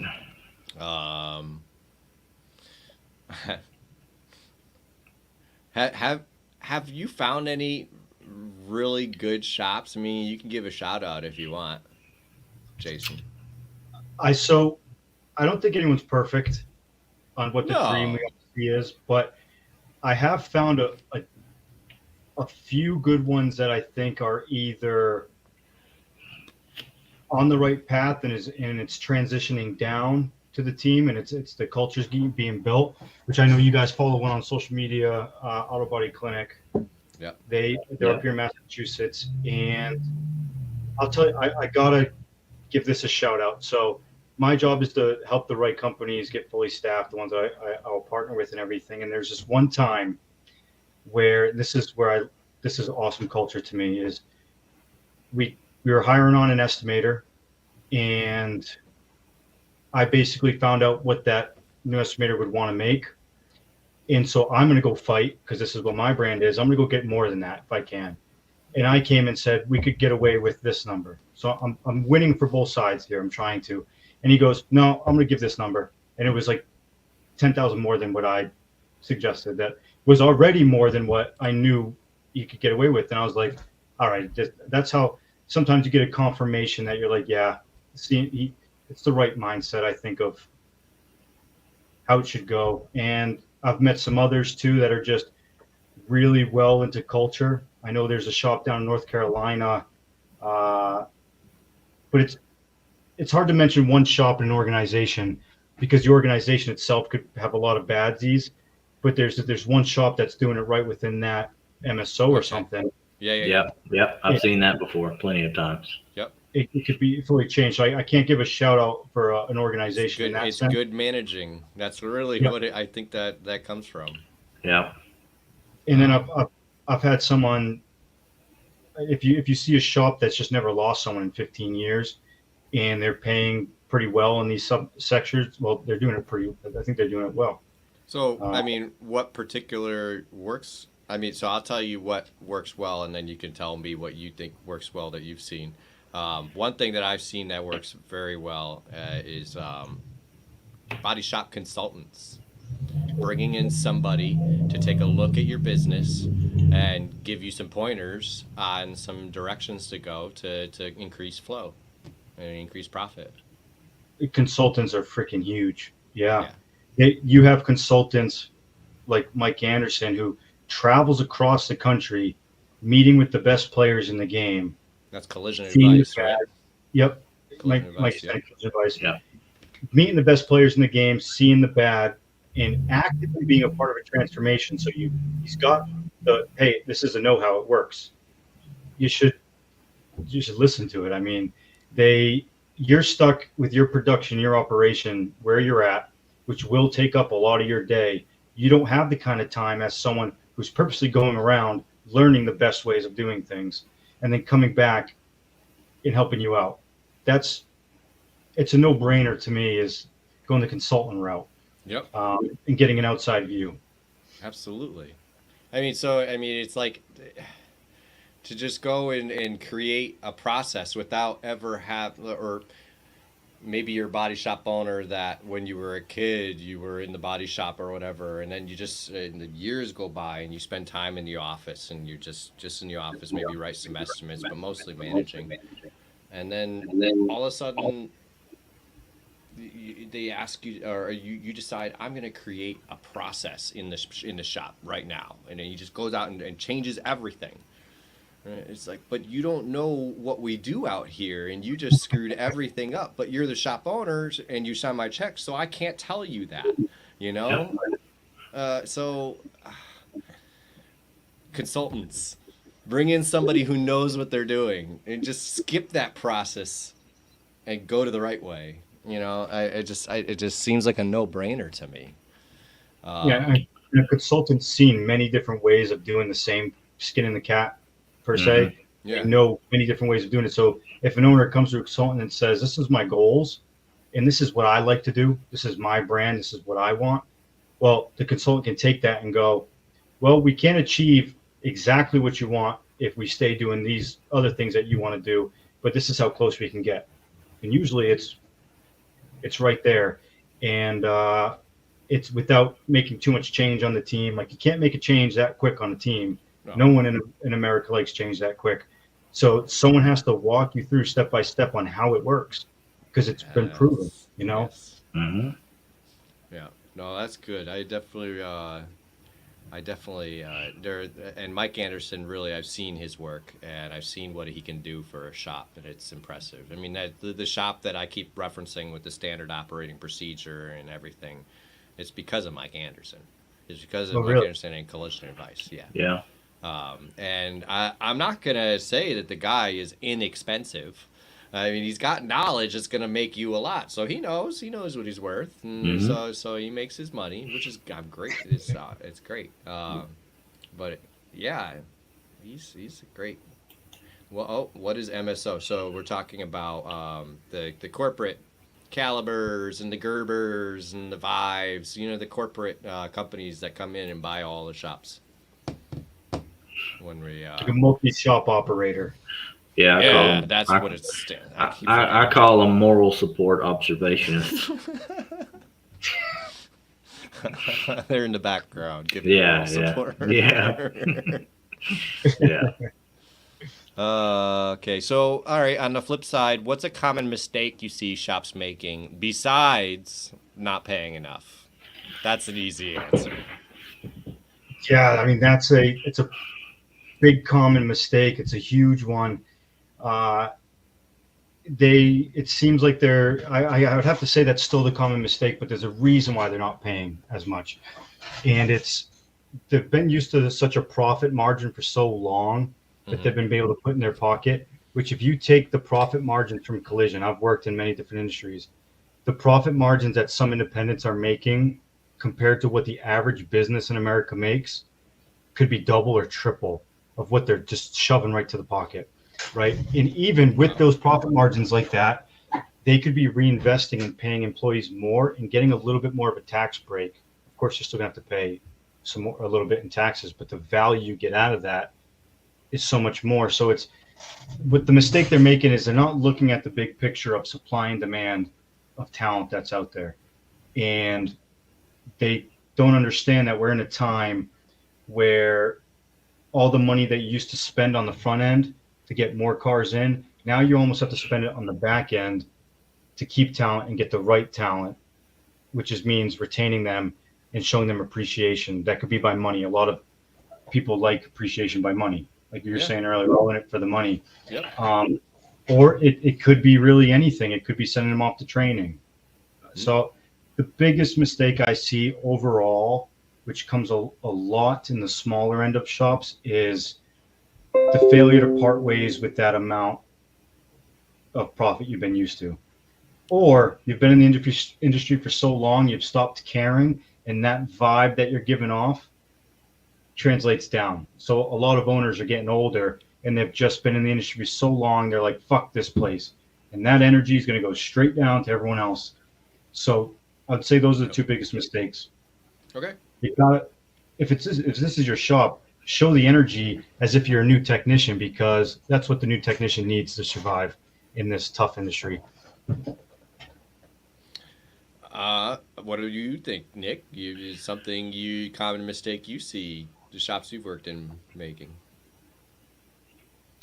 Oh, let's see. Common mistakes of shops. I agree on that. Management can make or break a shop. 100%. If you have a good strong leader in that point, then you're going to have a good shop. If you don't, if you're just here, just from 9 to 5 or 6 or whenever you're here and don't care, yeah, the shop's going to go downhill fast. That's it's pretty common, and it is also the number one that I see. So that and like we've been talking about this whole episode about training, getting training. You constantly have to get training, and you constantly need to seek growth in some sort, whether it's in yourself or in your people. Those are really the biggest two. Okay. So, I like it. Yeah. Well, what do you think is the biggest one? Besides what has been mentioned, you guys took the good ones.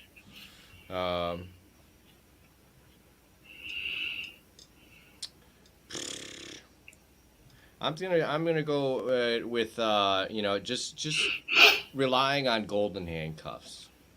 So paying so well, giving great benefits, um, eh, but just being a complete, just making the place toxic, and like you said, rolling from the top down. I mean, if the guy in the top says fuck this, it's just going to roll down from there, and that feeling is going to be in the whole place.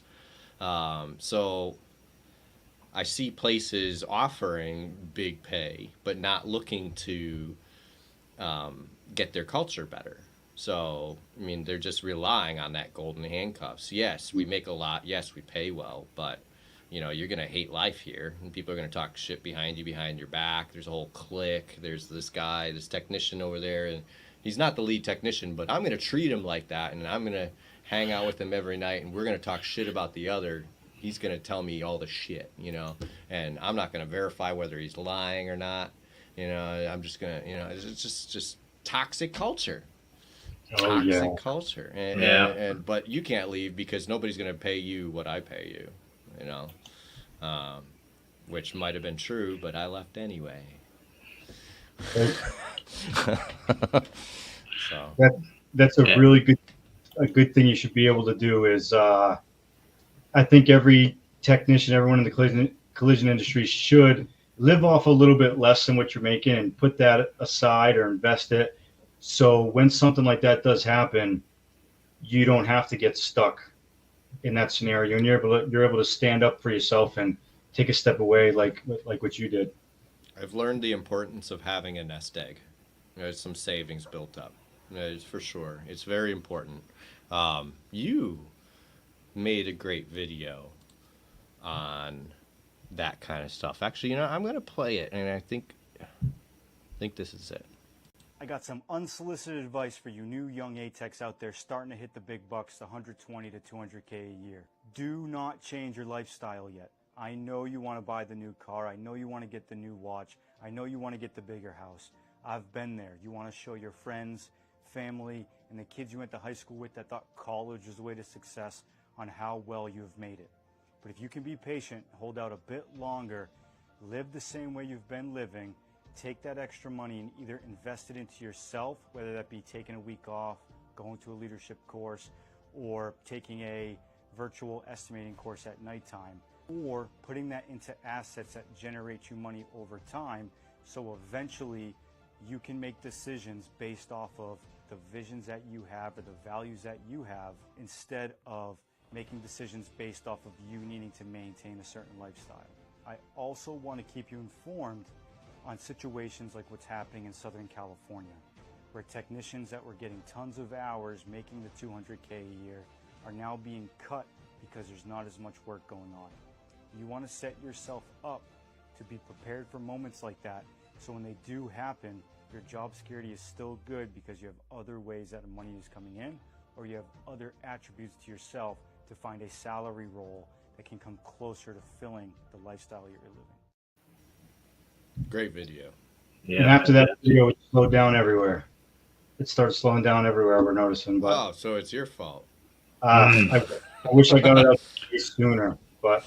Yeah, no, I know. I really did. It did I appreciate that, Russ. Yeah, thanks, Russ. Yeah, no, that stuff's a little diluted for me because I hear that stuff quite a bit. But I really do appreciate anytime somebody says that they learn from my videos, anything like that. Yeah, I get those comments, and it just puts a big smile on my face for the rest of my day, So it's definitely you want to keep working towards bettering your videos, bettering yourself, and showing more stuff out here. So yeah, I love helping out. Yeah, I mean, it's not why I created my channel. I just wanted to show off. That's it. I just wanted to show what I could do, and then all of a sudden people are asking questions. It's like, oh, I got to put work into this. Yeah. And it's like, but then I enjoy it. Yeah, I love it. So that's great. Okay, so I want to talk about that technician pay. You had talked about how you could prove. Seeing you break, I fix. I've learned a lot of tips. Thanks, man. You were talking about technician pay and how body shop owners should be paying more to their technicians, yet they'd still be able to make a big profit for themselves. You had a big whiteboard behind you, which you don't have at the moment. No. I mean, can you explain that a little bit? So we call it the TAC, the talent acquisition cost, right? And basically what it is a lot of the ways that we'll get shops to pay more that are coming to try to get staffed, but they tell us what they're paying. We go, well, in this area, we have a formula that is what is fair, whatever that average labor rate that's paid out is per expected hour that technician brings. So whether you're hourly or commission or flat rate, your pay is going to be very similar. Now, if you're hourly, it's going to be a little bit less because of security, right? You're giving up a little bit for that job security. Flat rate's going to be a little bit more because it is, of course, you don't have the security. But we have that formula, and if a shop reaches out to us saying, hey, can you help us out? Well, we say, this is the fair formula. We won't go vouch for you if you aren't going to pay in the fair. And they go, well, we can't pay in the fair. And there's a quote, well, if you can't pay in the fair, then you definitely can't risk losing someone, because you definitely won't be able to afford getting a new technician. Yeah. Because if let's say a technician's doing 100 hours a week, quality work, no pushbacks, and they don't want to pay $20K more a year for that technician in a supply and demand market, and they're willing to get rid of them for that. Well, that first month that you miss with that technician, you already lost $20K. The second month, you lost another $20K.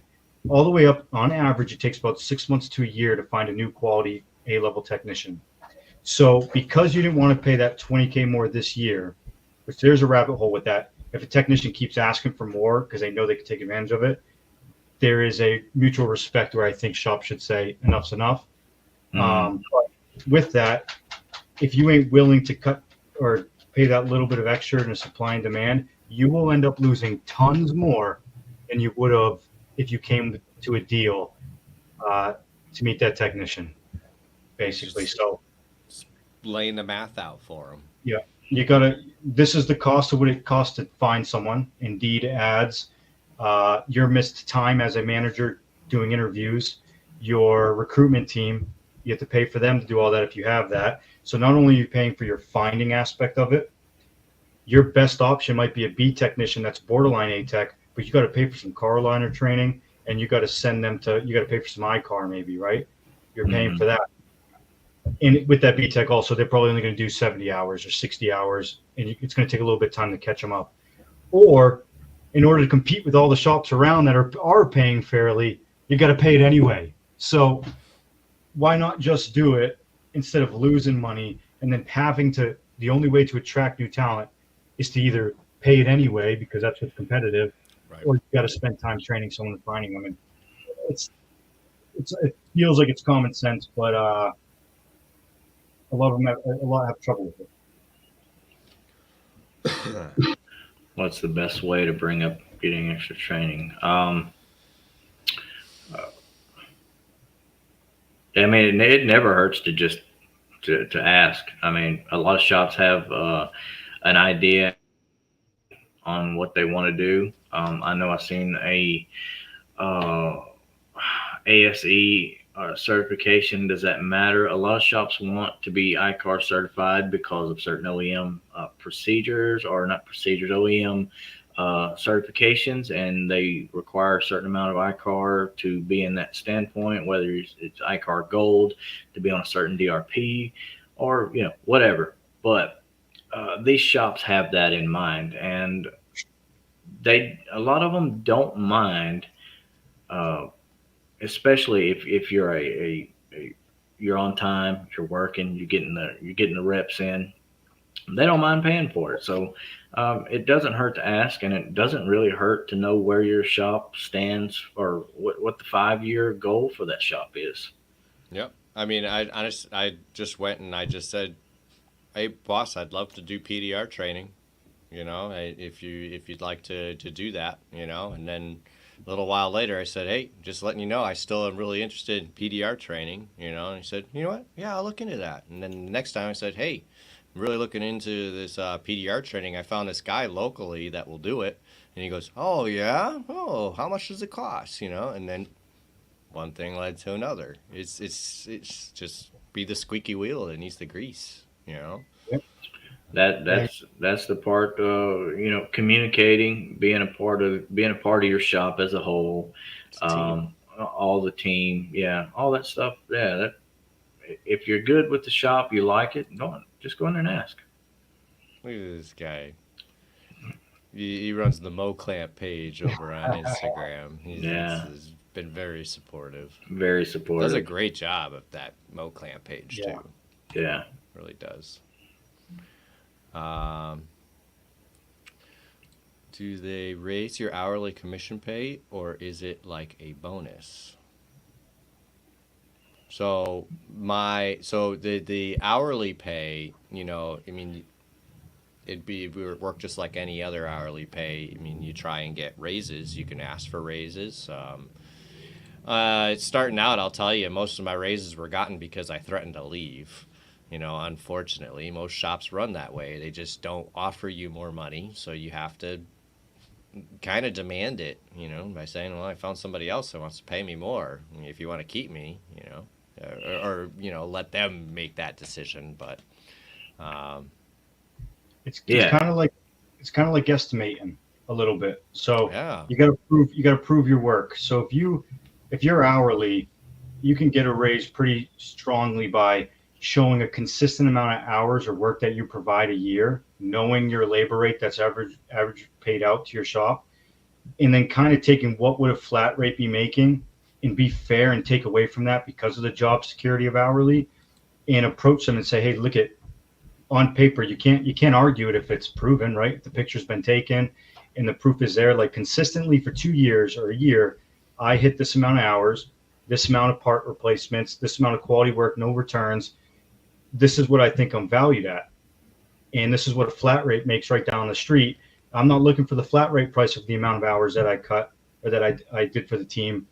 Let's meet in the middle. And if they say no to that, that's just disrespect, because that's business. That's a business deal that you guys are making together for you both to make more money and stay consistent, Right. Yeah, I mean, those little interactions before you get a job can tell you a lot about that place. And so, I mean, I've made my whole decisions based on going to places or not. I mean, so I was looking, before I got my current job, I was looking around, and there was one place, I won't name any names, but they were hiring, and so I applied, and anywhere I applied, I got a call. And I got a call from the guy, and he goes, hey, we'd like you to come in for an interview. When can you come in? And I'm like, well, I get off at about 5. I could get there by 5:30. And he goes, oh, we close at 5. And I go, okay. Well, I work till 5. And he goes, oh, so you don't think you can get in here? I'm like, you're not willing to stay a little late to meet me? He goes, no, we close at 5. I said, all right, see ya. That was it. That's all you needed to tell me. You're not even willing to stay a little extra late, which every other shop was willing to do that. Yeah. Every single other one. I couldn't believe it. I'm like, you seriously don't want to talk to me? It's okay, bye. You will have some crazy stuff, especially when you're initially getting hired on at some of these places. So it is good to do your homework on these shops, like reputable shops or whatever you have in your area. But Call this guy. Yeah, call that guy. Call Definitely. this guy. Call him. He'll find you a good shop. You can find him anywhere on here too, TikTok and everywhere, right? Yep. Yeah, see there. So yeah, I had a pretty interesting interview one time. I was I don't know if anybody knows this or not, but I used to paint for a few years, and I walked in this one shop, and they had a silver hood laid out in the paint booth, and they had the wrong color paint, and they were like, "Hey, see if you can blend this silver birch color and on a Maxima hood. I can't even remember the paint code of it now. It's been so many years ago, but I got in there, got it blended over. I mean, it was obvious. You could kind of make it, uh, it done okay. But he's like, "Hey man, you done a pretty good job on that blend. When can you start?" I said, "I'm not." I love it. That's it. That's the end of the story. That's it. That's the whole thing. I'm not. I'm not. Why are we doing this anyway? And that's knowing when and where and what you should be doing is also important. So get in the mindset to always better yourself. If you need to stay late at your current job to get a little bit better, then so be it. If you're only making this much and you want to get to that next step, then set goals for yourself and achievable ones that you feel like you can accomplish. And then when you get to that next step, then maybe ask for the raise. If you feel like you need a little of this, or I don't know out of I'm just throwing stuff out there, but everybody's different. But whatever you feel like you need, set some goals, and then maybe ask for that raise if you're not confident. Get your confidence up a little bit, and a lot of times it works well. There you go. That was very well worded. That's, you got to stay late every now and then. If you got to get your confidence. So that was good. I like that's some good advice. I agree. I mean, if you own your own shop, you're gonna have to stay late. You're gonna have to do the things you don't want to do. You're gonna have to work Saturdays. You're gonna have to work nights anyway. So, I mean, go ahead and give those opportunities to yourself while they're available. You're only gonna better yourself. So, I like it. I like it. Yeah. I like it. You know what else is interesting? We haven't mentioned insurance companies at all. Or buying tools. No. That's not on my list here. But we haven't mentioned that. Aren't insurance companies the problem? I'm playing the shop owner now. Caesar just got my shop owner hat on. Yeah. I could say I hate victim mentalities, and I think, like supply and demand on the technician side. You asking? Yes. Yeah. No, I'm asking you. Just like you got to pay technicians more because of supply and demand. Insurance is also, it's part of the business, supply and demand. The cars are so expensive to repair now that we almost want insurance to be around, because customers wouldn't be able to come into the shop and pay for this $15,000 repair usually without insurance, because who's got that in our pocket besides all you ATECs out there? Who's got that in our pocket? You know what I'm saying? So they're also a business, so they're going to try to fight for their money. And at the end of the day, this is an example I love to give. To get cars inside your shop for you guys to work on to make money, the shop's either going to be paying for marketing in general with Google Ads. They're going to be putting money towards that to get people to come in, or they're going to take a little bit of a hit on the estimates to where they're not getting money off of materials or some of the repairs. But at the end of the day, the shop, if it's a good shop, don't get that wrong. This isn't all shops. Most don't know how to play this correctly. Yeah. But if it's a good shop, they're going to be spending the same anyway, unless it's been around for 50 years, 60 years, because people only get into accidents once every 5 years. So in order to get repeat customers at a efficient enough level to keep everyone busy, for every technician to keep making money, especially on flat rate, they have to be around forever, or you got to make some partnerships somewhere. Either you're paying on the marketing to where you're losing it, or you're just not making it and you're losing a little bit on the other side. Now, with that, a lot of people don't know how to fight for the shops and to make what they should be making to make this equal. Yes. Right? Okay, yeah. It's tough to... Yeah. So I hope that makes sense. Yeah. No. That's good. I mean, we gotta raise shop rates. I mean, it's what it is. And people ask me how to do that. I've never owned a shop, but from what I understand, you just basically have to raise your rates.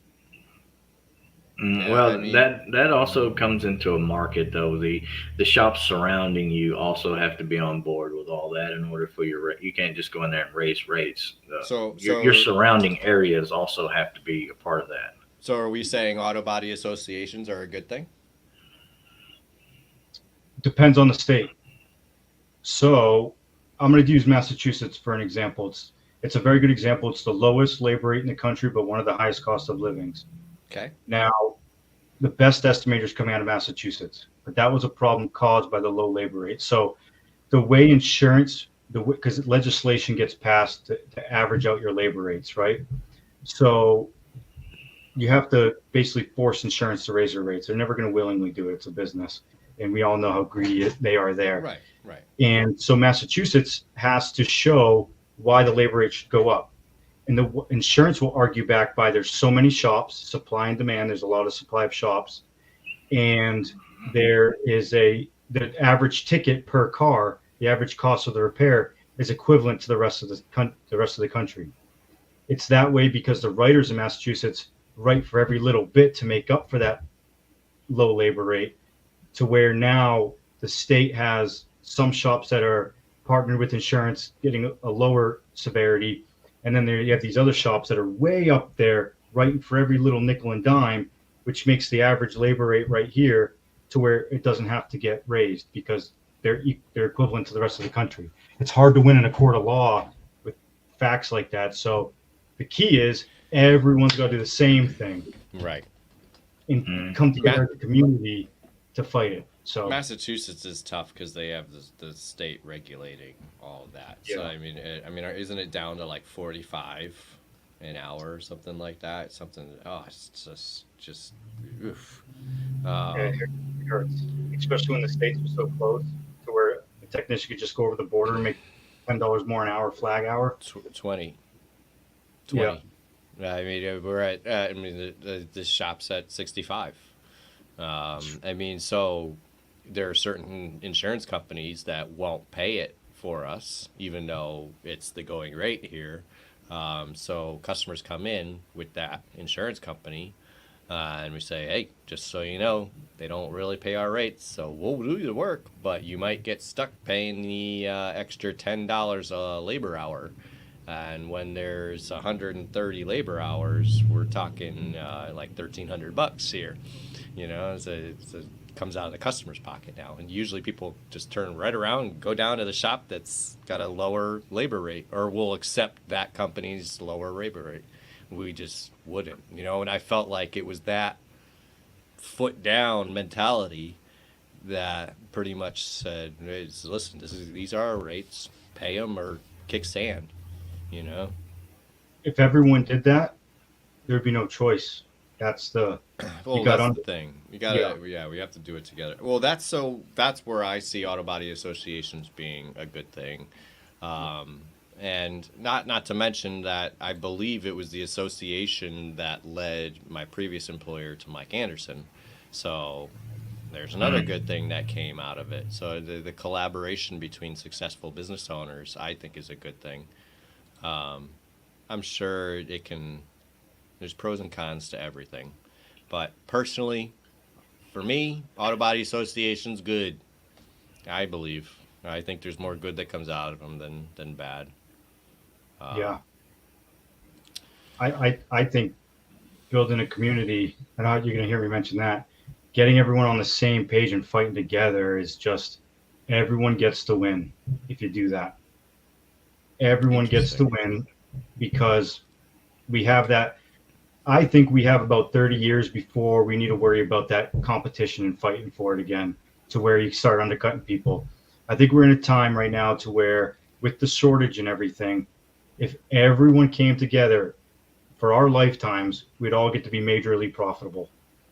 And we could let our kids worry about the new problems, because they should have their own new problems. But if everyone came together, they have no choice at that point. Well, a lot of these shops, they're just now figuring out proper ADAS and alignment for the sonars and how to properly pre and post scan a vehicle. Doing the road test, making sure that the readiness monitors and all are ready to go before they just send the car out with a, oh, yep, code's cleared, it's good, didn't come back. There's more to it than all that stuff. So I think that a lot of shops, at least from what I've seen, are just now getting a good grasp on that. Yeah. So to be out here undercutting, yeah, that's definitely a ways away for sure. So yeah. Oh. Uh-oh. Can you hear me? Yeah. I'm frozen. Yes. You are frozen. It's a good look, though. Not bad. Thank you. Continue talking. I'll be right back. Okay. Yeah. So, yeah, with that in mind, let's see, we got, what else do you see shops coming to? Do you see other undercuts? We got, let's see.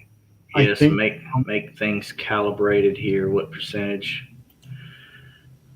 Yeah, so you always got to make sure things are calibrated. So yeah, shops are just now getting a grasp on that. And as far as what Aiden's asking here, percentages of the hourly rates on commission, that's all different too, isn't it? Depending on, there's no standard where you for that. are. I mean, so the general and ATEC flat rate is making $24 to $26 an hour in my area. It depends where you are, what people are getting paid, and it's only going up. I mean, so when I started, it was nowhere near that. So yeah, anywhere in my area was 24 to about 29 or 30 if you really wanted to press it. I know. The first time I heard that too, I gave a nice whistle too.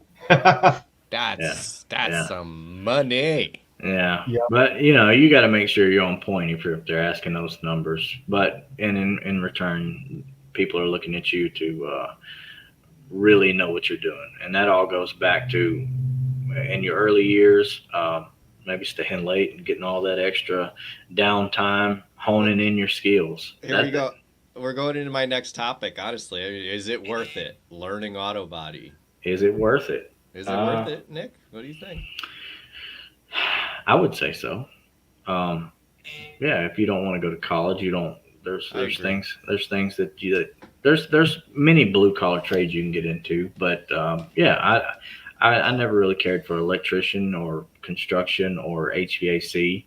I mean, I know how to build stuff. I worked for a guy in construction for a little bit in my teens, and yeah, I wouldn't change it. Those are some great other options, though.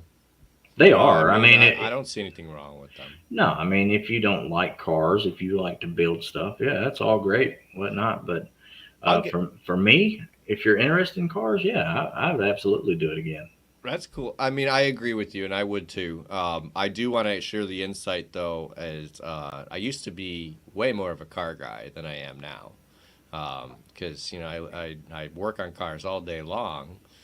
I don't work on my own cars. I do not, because I don't want to. I do it for a living. Why should I do it for free? And I just did it all day. Why should I go home and do it some more? With less tools and less lighting, worse floor, just all of that. I'm not as much of a car guy anymore. I still go to car shows. I am still a car guy, obviously, but it's the job didn't ruin cars for me, but it almost did. Yeah, pretty much. So it ruins the want to perform basic maintenance on your vehicle for sure. Okay, I guess we could go. It does warrant that. You want somebody else to do that. But if you got something, old hot rod or something cool that you're interested in, it doesn't take that spark away. For You're right. You're right. I've been shown. Okay. Okay. So let me just make sure how to find a good shop. How to find a good shop? You call Jason X Solutions. Yeah, that's a great way. Yeah. A lot of people are calling in, so I'll give some tips so you guys like trying your own. because we have to build a bigger team to try to, I think, answer all the requests that we're getting. But what I would do is it's all really dependent on your goal. The first thing I ask someone they're looking for the shop that fits them is, what's your goal? Do you want to become a painter or manager, or move, whatever it is? Find the shop that you think you could get to that pathway with, right? So Stefan mentioned to me before in the past, if you're the greatest detailer in the shop and there's a bunch of young A-techs there, it's going to be very difficult for you to get into a technician position, because you're so great at doing your job right there that they're not going to want to move you up. It's a very busy business with a shortage. So what I try to tell people, if you're like a B-tech or a C-tech, you just got out of trade school, find the shop that's got 265-year-old A-techs back there, and then tell the manager or the owner, hey, listen, those guys are going to retire soon. They're businessmen, right? They're going to retire soon.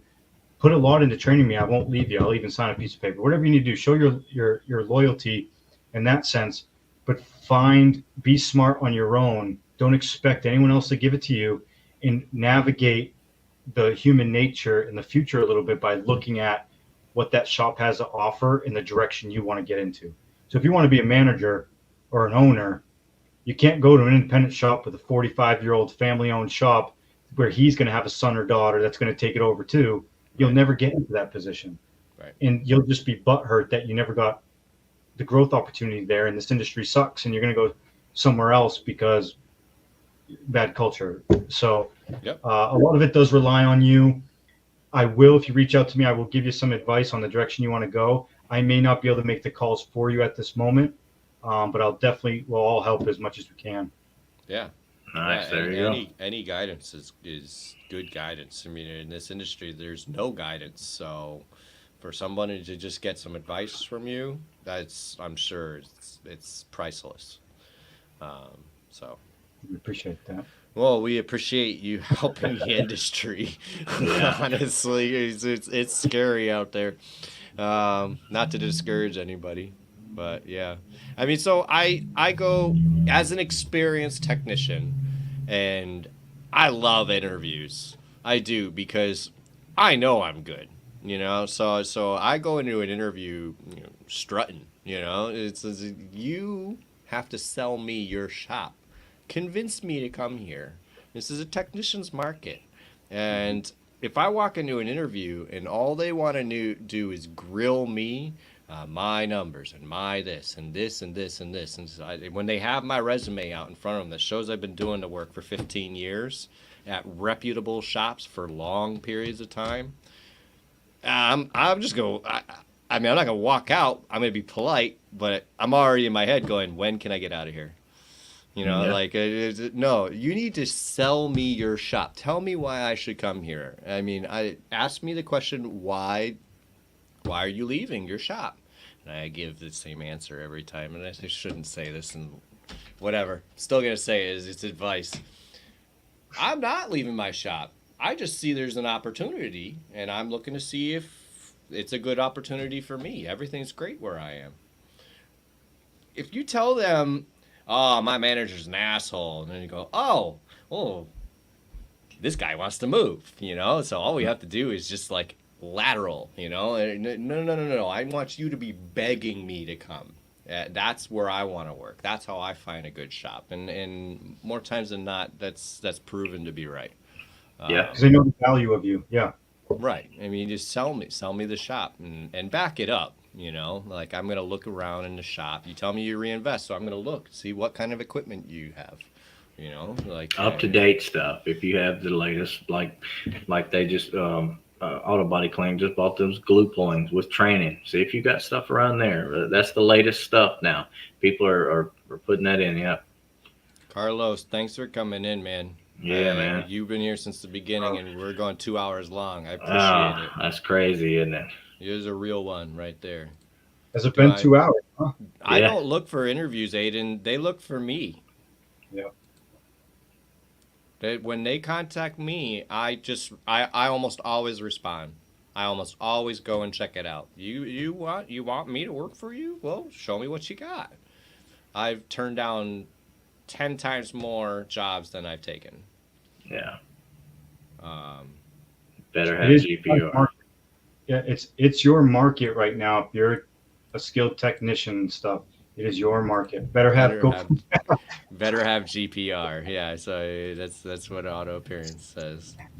That's right. Absolutely. Yeah. They at least need to be ready for it. I mean, yeah, it's I think technicians should be buying their own GPR tools, honestly, because shop tools just get used and abused, and GPR tools work best when they're not used and abused. So Yep. I bought my own, and they go with me where I go. I So bought my own, and I've been lucky enough to have a lot of companies send me stuff to try out and videos and stuff. So I have quite the collection going now, and it's so beneficial having your own. How expensive is it? You don't have to give numbers, but is it something to wait until you're an A tech to start doing some glue pulling, or is it something that you should start introducing in the beginning? No, as soon as you're moving metal, you should be doing it. yeah. Is it cost effective for the tech? If that Yeah. was okay. Yep. Can help with that too. Yeah, absolutely. So I mean so people go to let's just bring up Kiko. You go to KikoTabs.com and you go, I want a kit. You know, I have nothing, so I need a kit. You know, I need a tool and tabs and gun and everything. So you go and you hit the kits button and it's like $7,000, $5,000, $2,500, and people go, whoa, and they shut it off. It's like, no, keep looking. Look at the K-Bar kit. K-Bar kit comes with a bunch of tabs, a glue gun, a case for it, the K-Bar, which is honestly their best tool, and 90% of what I use. It's like $800. I buy $800 tools. I've been buying them since I started. You know, I mean, I got a Crud Thug that's $800. I got an inverter, whatever, the induction heater, and it's $800. And I've got tons of $800 tools, and I spent that without even thinking about it. So if you see the benefits of it, and I'm trying to share in social media the benefits of it, you know, and that's usually the kit that I tell people to get is that K-Bar kit. Start with that. I had somebody last weekend say, oh, I just ordered it. And it's like, yeah, great, man, awesome. And then I sent them this Kiko 6C process. I sent them the GPRmasterclass.com training. I said, this is you gotta really dive deep into this, but it's gonna change your life. And that's where I send everybody. I tell them, and this is the most solid info you can possibly get right now, up to date on the internet. And Oh, sorry, I didn't mean to interrupt. These guys won't leave me alone with a toolbox tour. I don't know if you've asked before, Jordan, but I get asked all the time. I don't like showing off my mess. I'm working on it. You know, It'll I think a lot of the, and I don't know how long Jordan's been doing this, but a lot of the people that are new or relatively new, been in the industry for a few years, really want to see toolbox tours and stuff just for ideas, ways to organize and stuff. Gosh, when else is coming in? Oh yeah. Single technician for the masterclass. Yeah, I think that having a good community, there could be a couple starter kits and stuff like that of recommended from some experts. I think would be a cool thing to have. Yeah, absolutely. Do you guys know how many technicians are needed over the next 5 to 10 years? See, that's my point exactly on that. I think a lot of people are looking for this, just like I said. So, yeah, you might have to go ahead and give them that toolbox tour after all. Yeah. All right. I'll do it. Give me some time. I'll do it. Get set up. I still think it's gonna. I think, yeah. No, I'm not doing that. but I think it's gonna end up being a live session, and then I'll take the live session and I'll post it on my YouTube or something. Although TikTok, honestly, I just got a notification. I think I can post up to 60-minute videos on TikTok now. Hour-long videos. Really? Yeah. There better I be got some it. monetization with that. I got it on my. I know they've been pushing long form videos. Yep. I got the notification on a different channel, my Plays with Water channel, which has like 300 people following me. It's an aquarium channel, but I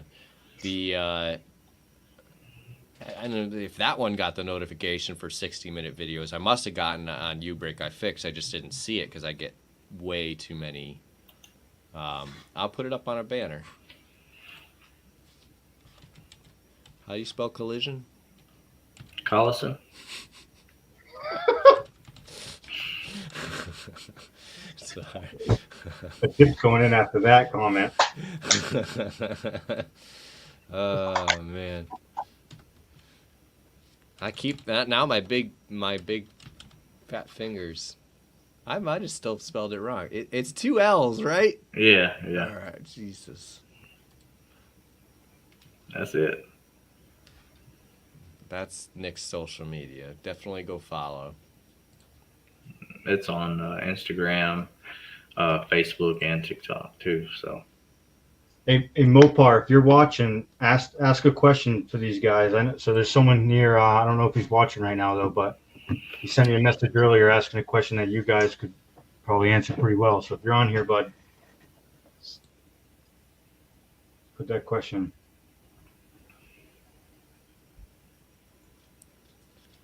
I can't post the full story because it's too long. About switching shops for 650. Oh, that's him. I think. Yep. So basically, what he's asking is he's loyal and he's at a shop that has been training him up, but they're the big difference of $6.50 an hour flag rate.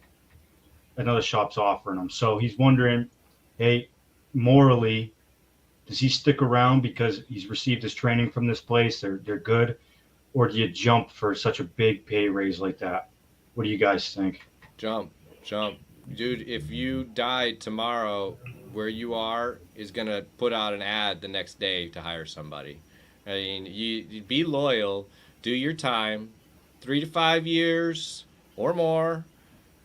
And then if you feel the need to get out, or if you have an opportunity when you're getting out, get out. It could be that you say I'm leaving for $6.50 more, and they go, hey, we want you to stay, so we'll give you $8 more or $6.50 more, whatever, and then you get to stay, and only once out of many times I had to do that. I had to do it many times, and then I stayed where I was, and they were fine with it. It's just business. They understand. Yeah. It's not going to hurt their feelings to the point where they hate you, although that did happen once to me, and then I left that place.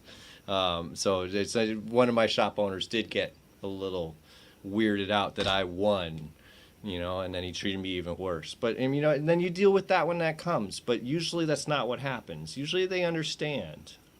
So, or they don't understand, and you go to the new shop, and you're going to be making more money, and maybe it's a good place too, and maybe you'll learn stuff there. Yeah, I was just going to ask this too. Gene, like Gene said, give them an opportunity to match. What would be what's some of the reasons why they wouldn't offer you that? Have you just not asked, or is it just another shop down the streets paying this much, and kind of got it going on? Well, by giving your 2 weeks notice, that it pretty much is giving them an opportunity to ask. Always give a 2 weeks notice. Never just leave. Always give notice, because that's how you get the good reputation and whatever. But it's small industry, so that reputation counts. Yeah. That's big to say. I'm glad you said that. It's a very small industry. A lot of people talk, and over something like that in a time like now might not matter, but every little piece down the road it will matter. And that's my first job worked at and trained at. So I would say, you just received a raise. And this raise is over that one, then yeah. So is the new shop expecting you to be like A-Tech level, and maybe you're not, or there's a lot to unfold here. But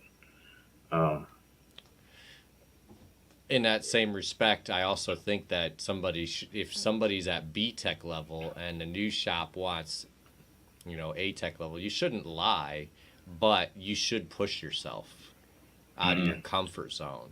So, I mean, I just starting at one of my previous shops. They were known for nothing but quality, and I was super worried about going there. And it turned out, yeah, I wasn't up to their standards, but they, the manager say, hey, you got to do this and this and this and this. We do this kind of work here. And oh, okay, and then I did it from that point on. Yeah. And they're fine with it.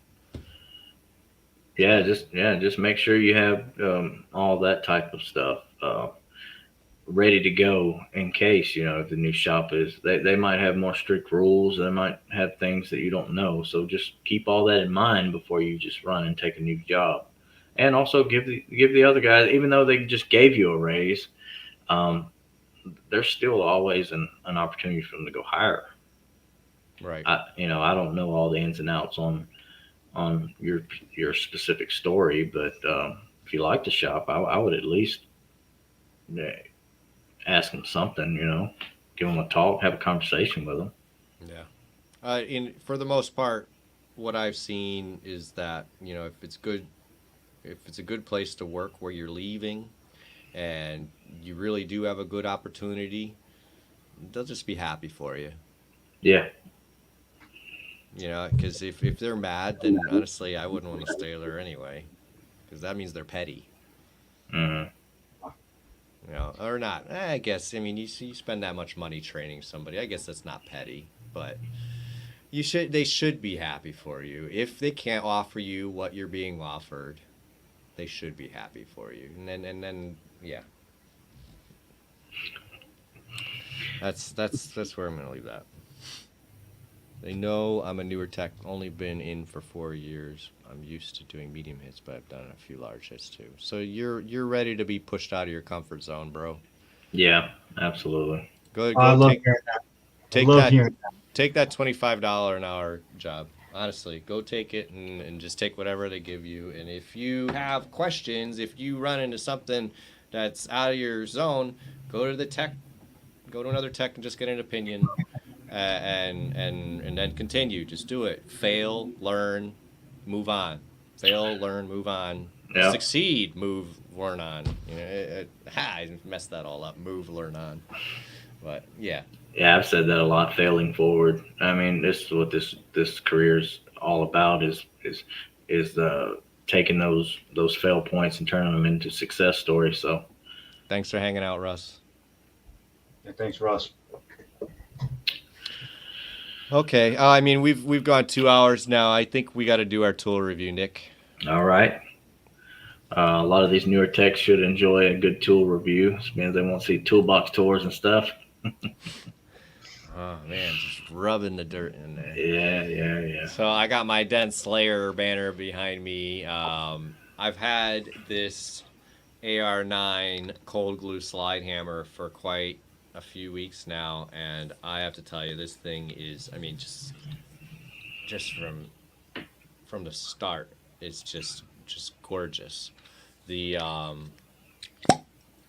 cover keeps the top covered, so you can store this with a tab and glue on it, without having to worry about it. If you've used cold glue before, you know that once you drop it in the sand, it's no good anymore. So a cover is definitely big. It's a self-returning slide hammer. So one-handed onto the panel, push it onto the panel. It's not going to stick to my hand, but then when you pull up, it does stick to my hand. When you pull up, you get that effect. So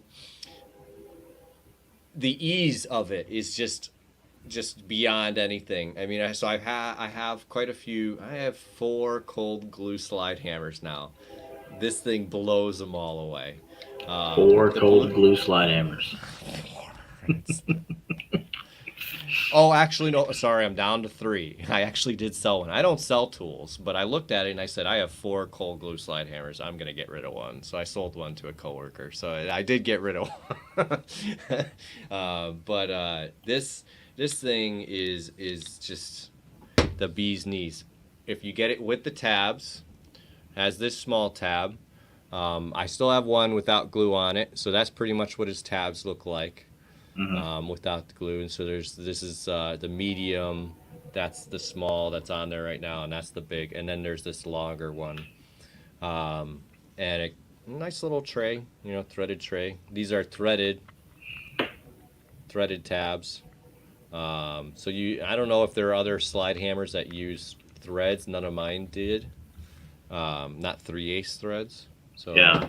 it might work with other slide hammers as well, but if you are looking at cold glue, look no further. Where did I get it from? Dentslayer.com or A1 Tools? A1 Tools. Yep. That's a. .com. So those are the 2 places where you can find Dent Slayer stuff. Banner's right back there. And what did you say the name of that tool was again, just in case somebody didn't catch it? This is the AR9. AR9. So this is the Dent Slayer AR9. Just go pick it up, honestly. If you like cold glue, go pick it up. There's lots of cold glue options out there. I'm really liking the Sergio's blue. The red, very nice too. I mean, honestly, I've had good luck with both of them. What was I using before?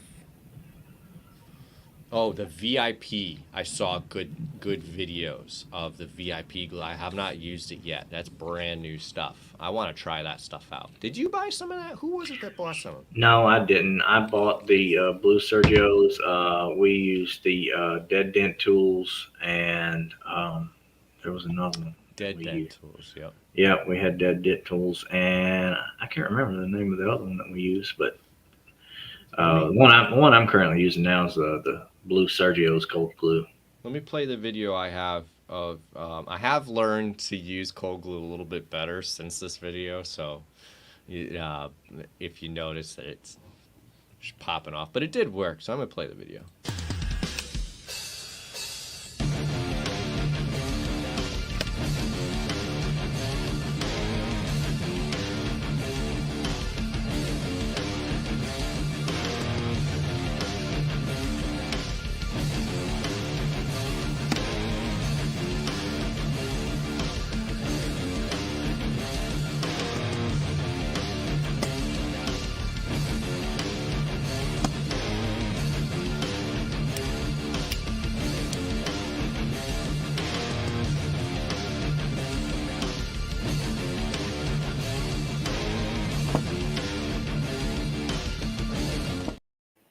Awesome tool. I wish I bought it first. I wouldn't have bought any of my other ones. The other ones that I have are good too, but yeah, I don't have that one. I use the Kiko cold glue tabs. But if you guys are interested in this and you want to know more about it, again, the Auto Appearance Institute has a cold glue class as well. So be sure and check that out if you're interested.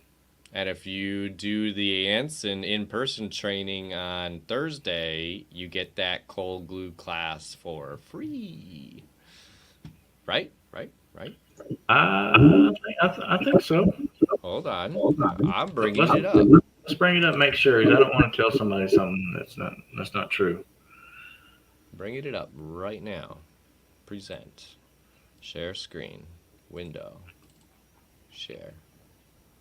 Bonus, free cold glue course with every ticket. There you go. And a $100 Anson PDR gift certificate. Free lunch. Yeah, so he said it is actually free. I'm missing the lunch. Yeah. I know, right? The lunch hangout. What's wrong with me? And he's gonna. I almost want to go to the class just so I can record it to share with people. So the next people getting into the industry. It's gonna be quite a good time there. Mm-hmm. All right. Well, Jason, thanks for coming on. I've looked forward to this one since we asked you. I mean, honestly, since we talked about doing a podcast, I had you in mind. Yeah. So obviously being one of our first guests, but Definitely thank you for having me on. You guys, I'm excited for the future. I think you guys are going to be leading the industry when it comes to teaching the new guys coming in. 110,000 need to come in. And so many talks I've had is viewing your profile and learning the skills. And I think the industry's lacking the mentors like that, like you guys. And there's no podcasts out there like it. So this was a pleasure for having me on here because I think you guys are going to blow up. That's awesome. Thank you. Thank you, man. We think so too. We hope so. Definitely hope so. Yeah. Just hang out and back. We'll see you in just a sec. Yeah, Nick. So that was a great show. Yeah, that was fantastic, man. We stayed on. We initially said we're going to do an hour-long podcast twice a week, and here we are, 2 hours and 20 minutes later. Oops. Yeah, well, I mean, there was a lot to talk about in that collision. I had a feeling we were going to go late on this one. Yeah, there's a lot to talk about, a lot to unpack, a lot to uncover, especially with all the new guys asking questions and stuff. I love it, though. Isn't that awesome? It is. I want to be sure and help these guys as much as I can, and I know you feel the same. Yeah. A lot of guys in here too. Yeah. 110,000. Yeah. It's crazy. I've seen the comments. 110,000. Yeah. Yeah. 110,000 new people need to come in. Yeah. It's crazy. Well, I don't think we have a guest plan for or actually, we do have a guest Yeah, we plan. do. So, yeah, we touched on. Hold on. Our next episode is probably going to be from Texas. Yeah, we're going to do a live from Texas for sure. So you will be able to catch us live, and it will be down in Texas. But our official 4th episode, we had collision this time. We're going to be having some PDR guys that you might like. You might know, you might not know on next time. So you got to stay tuned, check that out. Yeah, no, these guys are real funny, real interesting PDR techs, and they pushed both Nick and I to really better ourselves and use their advice and their support in our industry, and honestly, both of us are kind of moving towards that industry. But it's don't miss it. It's gonna be quite some good information. Well, anyway, have a great night, everybody. Thanks for coming on. This is incredible, the support. There's still 8 people watching. Thank you. We'll see you next time. See you guys.